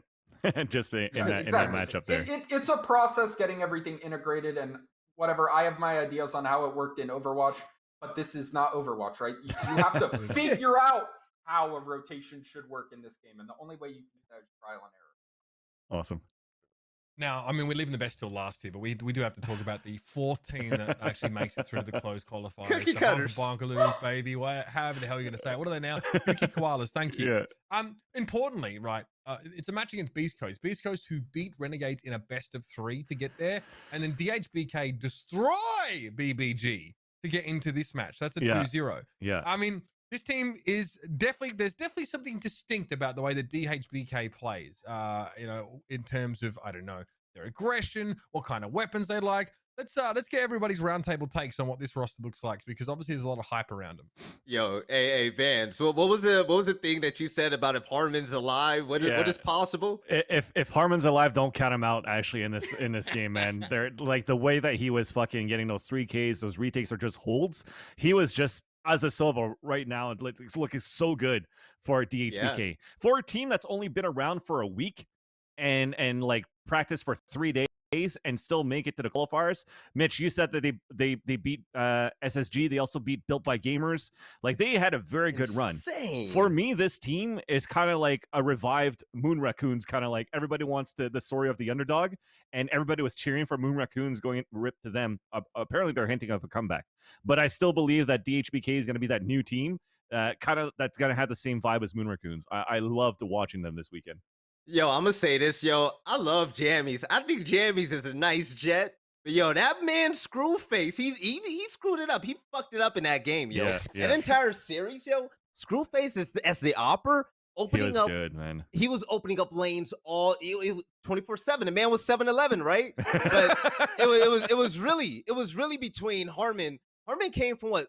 No, Anderson. Yeah. Harmon and Harmon's Anderson. from League of Anderson came Legends, from dude. Slimy Booger. Yes. Wait, he came from where? Harmon's from League of Legends. Yeah, man. Oh my, he's a He's League a of Legends league player nerd, and now a clapping fucking like like that? Radiant player in fucking Valorant, dude.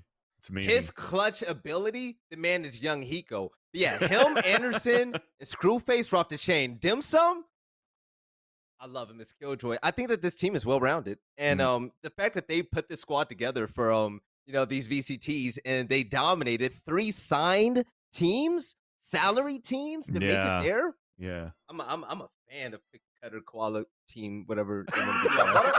Whatever their new Jesus, name I mean, is, I'm this is- definitely a fan. All right.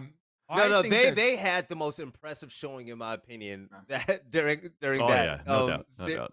It was really fun. But watching the battle, I feel really bad for Beast Coast. Like Jammies and the rest of them, yeah, Kohler, yeah. It was cool seeing D-Cop play again, but it just wasn't their time. It wasn't their time. And this goes back to the conversation that Dream had earlier and other guests have on the show. It's about the uprising of talent in NA. It's not that teams like Beast Coast and the rest of them are bad. It's like, damn, we actually have tier 2 teams that are making a statement like this. And that was a statement they Tier 2 made. pugs, man. Tier 2 pugs at Pugs, this point, right? a pickup team. Yeah. Like, I mean, pickup team. we get to see a lot of. I think Screwface reminded me a lot of the way that Ten sort of shook things up in terms of using the jet incredibly aggressively, sometimes even solo. So aggressive. A lot of shotgun play. Obviously, that was kind of one thing that was pointed out about this team. But I found that Screwface was really good at actually helping his team scale into a lot of these, into a lot of the sites. Often takes the first engagement. And to be fair, I'm pretty sure first kill to first death for Screwface was pretty even. So he was a lot of aggressive, very reckless play. Yeah. But Harmon is very, very effective at getting that info as well. I think also in like underhanded situations, Harmon, especially if he still had like a recon dart, for example, he was able to do a huge amount with that. I'm reminded, I think, of just some really disgusting things that I saw happen on Ascent, especially in retake scenarios from that combo in particular, especially when they had less money. There are a lot of rounds where DHBK come in, in like an anti-eco situation and end up turning the round around because they play very well to, they understand, I think, the Bucky meta, which is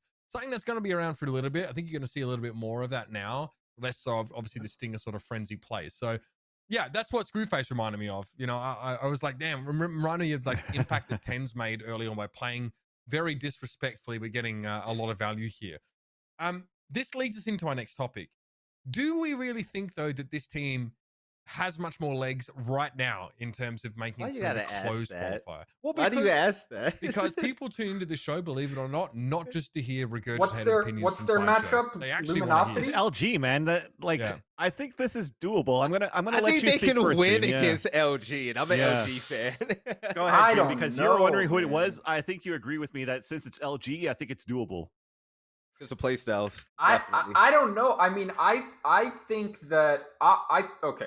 So if Cookie Koala shows up and like everyone's at a 10, obviously it's doable. I'm not going to say it's impossible, but I think LG is pretty nuts right now. I think they're consistently performing and able to do what they want to do.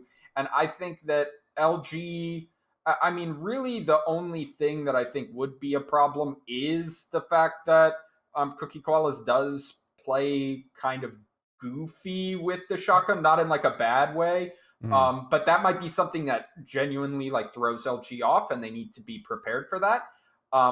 But as far as just dealing with people that play fast or people that play aggressive, I don't think LG is afraid of that at all. I don't think they're going to have a problem with that at all. Armin versus They're going to put we'll going to put DHBK in a position where the DHBK are going to play aggressive but not have the information. Luminosity really going to try and restrict their access to that and make it pretty easy to lure them into some nasty situations. I think that would that's probably what they're going to attempt. Yeah, I think that the key is going to be Thief isolating those 1v1s. If you could do that and beat out their best players, I think that's going to be absolutely key. You can't have screw faces of the world's running around getting loose, right? You got to help out your other players on your roster. I think Thief is going to be the X factor here. I think the winning factor for DHBK or Cookie, sorry, fuck, now that Veli says it all the time, I'm fucking messing it up. Cookie cutters, koala, the koala, whatever, right? So I think the winning factor for them is because they kind of already know like a play style of LG, not only from watching VCTs or whatnot, but they've seen the evolution of LG, because these players, we're talking about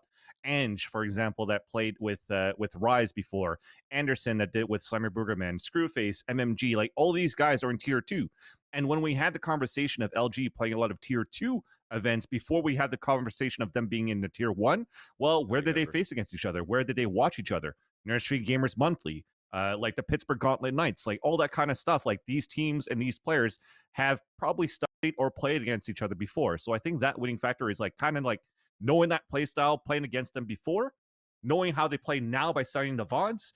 They could still find ways to like get into that anti-stratting capability. I agree. TSM haven't beat Gen G in quite a while. And last time we saw these two play against each other, Gen G has found a burst of pace, I think, that we didn't see in the pre-Kusta era. Gen G really formulaic, really reactive, really sort of retake-oriented team. They played like much more aggressively. They really used sort of rotations through the middle of the ascent to try and pressure TSM. Mm-hmm. How does this one go? Because obviously, you know, this is a tough one for TSM to have to go up against, having already dealt with with Gen G. What was an incredible game, really, really good series last time these two played. I think it's 2-1 in favor of Gen G. But what are our thoughts on this matchup? Win. No, I'm talking about the player. I'm being dead serious. I think just like how I called out the last series that we spoke about. I think Win and Sean are the most important people for Gen G, and I think Win is going to be the number one guy. Sean, we know what we're gonna expect from Sean, but when before, he was so off and on, especially with the op and jet, off and on. Like he could go 9-20 and then 20-9.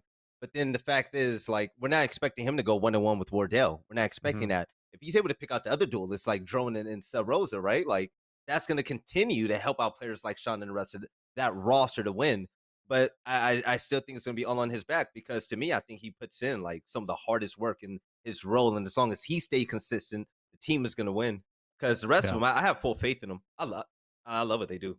Who's in them? Shit, come on. No, I do agree. I think at the same time, Sean has really not necessarily improved, because he's back at the form that we expect him to be when he first joined Gen G. Then now Kusta, who seemed a little bit off when it first started, but again, it's one of those players that just made the switch from Counter-Strike into Valorant, playing super well now.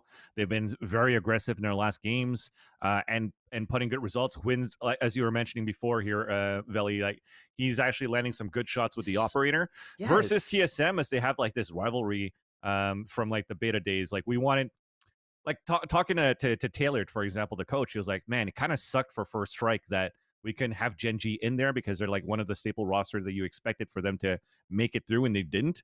Now they have a chance to make it close, but now they have to play against TSM first. Thankfully, for looking at this though, guys, it's a double elimination, right? So I just want a good matchup. For me, it doesn't matter who loses this one, because I still want to see these two teams move forward. But I think Gen G might be able to edge TSM in this series.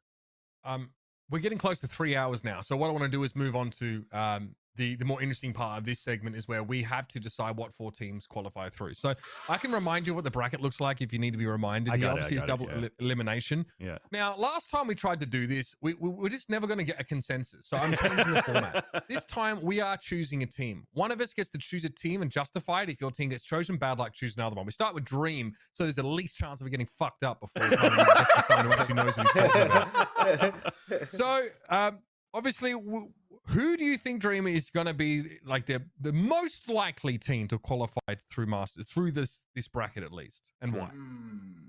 I don't know. I would say I'm going to say LG. Because to me, because it's double elim, right? What's important is you have to win 2 series, right? As long as you win 2 series before you lose 2 series, it doesn't matter who you play, you get there. At LG, I think it has been consistently a top 4 team in NA. I think even if you try and counter-strat them and watch all their VODs, because there are a plethora of VODs, there's only so much you can do when you just can't fucking shoot back, bro. Like that's LG's just gonna do it to you. So especially with what I would consider probably the clearest first round matchup, like I feel pretty confident that LG will take that, and that's one of their 2 dubs. I feel like it's a pretty safe path for LG to be able to make it to Masters, in my opinion. Right, so that safer matchup ostensibly gets them halfway there. That's fair enough, Dream. Okay, so LG locked in. Veli, you get to choose now. Who do you think is maybe you can even look at the other side of the bracket if that makes it simpler. One of the second most likely team to qualify here. Realistic or chaotic Veli answer? Don't fuck with me, boy. Realistic or chaotic Veli answer? I said it yesterday, and I'm actually holding on to it. I fully would like to see FaZe Clan do it. Go off. Oh my God. I love Rockets, bro. Okay, I'm gonna be honest. Like, even though like I even poke my fun against FaZe Clan, I don't think the team is bad, man. Like, as long as Baby Bay is alive and kicking, You like one job. You just have to on. not fuck this up. Just one job. FaZe is my pick. I'm rocking with them. Marv and the boys. Okay. They doing it. Shout out to Corey. Okay. You do realize, right? You're talking about the team that played their style, lost, and said we're still going to play this style until we die, right? Yes. That's okay. That's All how right, I live cool. my Yep. life. Wait, that's respectable. What do you That's mean? so respectable. It is respectable, but I think the recalcitrance or reluctance to, I don't know, adapt maybe that's chaotic evil, by the way. Let's just make that very clear.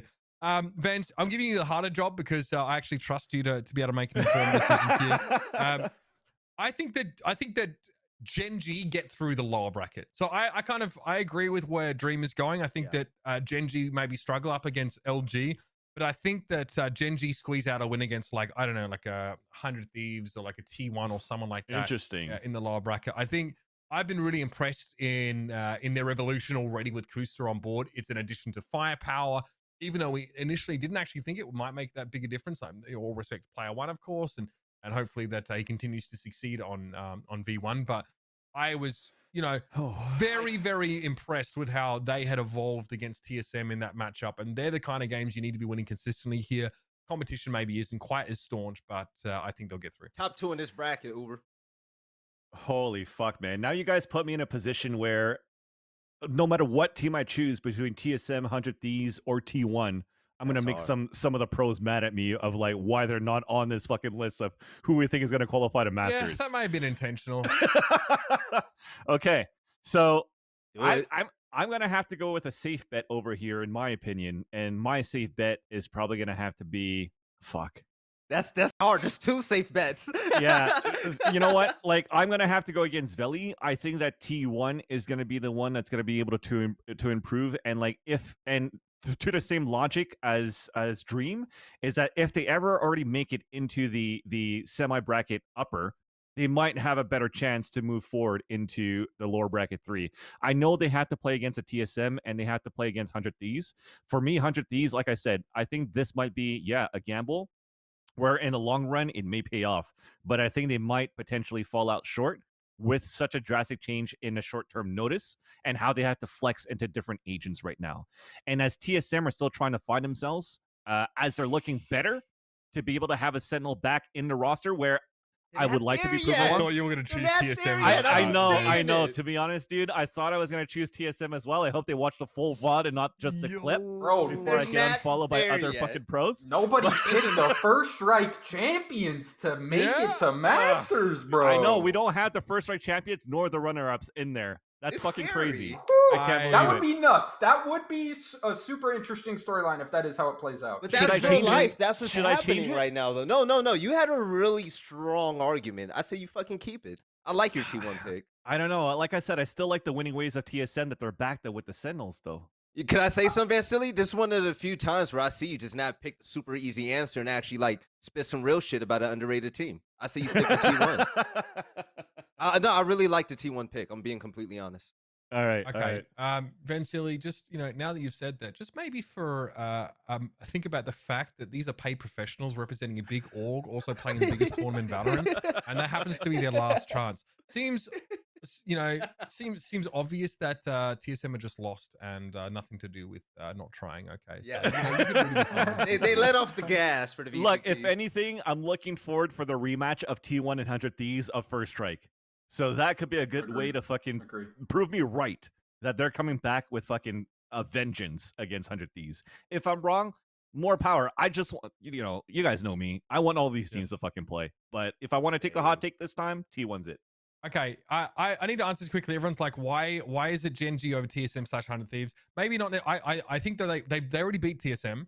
I don't think it's because TSM were bad either that they beat them, right? So yes, that does it mean that Gen G are objectively a better team in every aspect than TSM? No, but they definitely outplayed them. They definitely demonstrated an evolution in their play style. They brought in a much better pace and a better understanding of how to make rotations. Sorry, like the numbers speak for themselves. You can't just be like, it's just a fluke that they beat. Like, ain't lying, y'all. Improved as a team. The fact of the matter is they're always going to be. We can only pick 4 teams, right? So a few of these are going to fall through. There are probably 7 teams that we could make a strong case for making. Oh my god! All right, why not just all 8, motherfucker? He's leaving out FaZe Clan. Oh my god, man! Uber. Listen, I think that I'm not very. I guess I'm not receptive to teams that feel very strongly about imposing their will on the game and the meta, as opposed to sort of understanding that they are being carried along with the tide of it and need to adapt. I think that I want to see adaptation because that demonstrates a belief that they can actually learn something from their opponents, as opposed to just maybe projecting their failures onto other areas outside of it. Like they need to own that their style is not yielding the best results so far, and they can keep playing this way. That's fine. It's just like we have to temper our expectations. If a team shows an unwillingness to adapt, now that's just outwardly. Who fucking knows? Like FaZe could be definitely working on a ton of other stuff, and I don't know that. But if they are acting the way that they imply publicly, then like I know you're not going to climb up my totem pole of teams. It's just reasonable. I mean, I'm just trying to be reasonable, even Realistic. though. Yeah, a little bit for now. I mean, I probably want them to succeed more than anyone else because I have existing biases because they're friends of mine. Yeah. It also means I'm extra hard on them, so that's the kind of double-edged sword. That makes a lot of sense. All right, listen. I mean, we are 2 hours 50 minutes into a podcast that's mostly filled with hot air outside of what Dream has been saying. So we've done very well to cover everything in this period of time. Dream, I want to take this opportunity again to thank you so much for coming on board, man. Your insights are really valuable. Thanks so much for having me, guys. I really appreciate it. I love you, bro. Thank you so much. I want to be. And of course, I want to thank Van Silly. I guess Veli as well to a degree. Thank you once again. Always great to have a good chat with you. We'll be back next week, ladies and gentlemen, same time, 11 a.m. PST. There'll be plenty to discuss, of course, with our closed qualifiers coming right around the corner. So hopefully you stick around with us and you come back next week to hear plenty more of these ridiculous takes. But until then, thanks for joining us, and we'll see you next time on VALORANTing. VALORANTing coming up.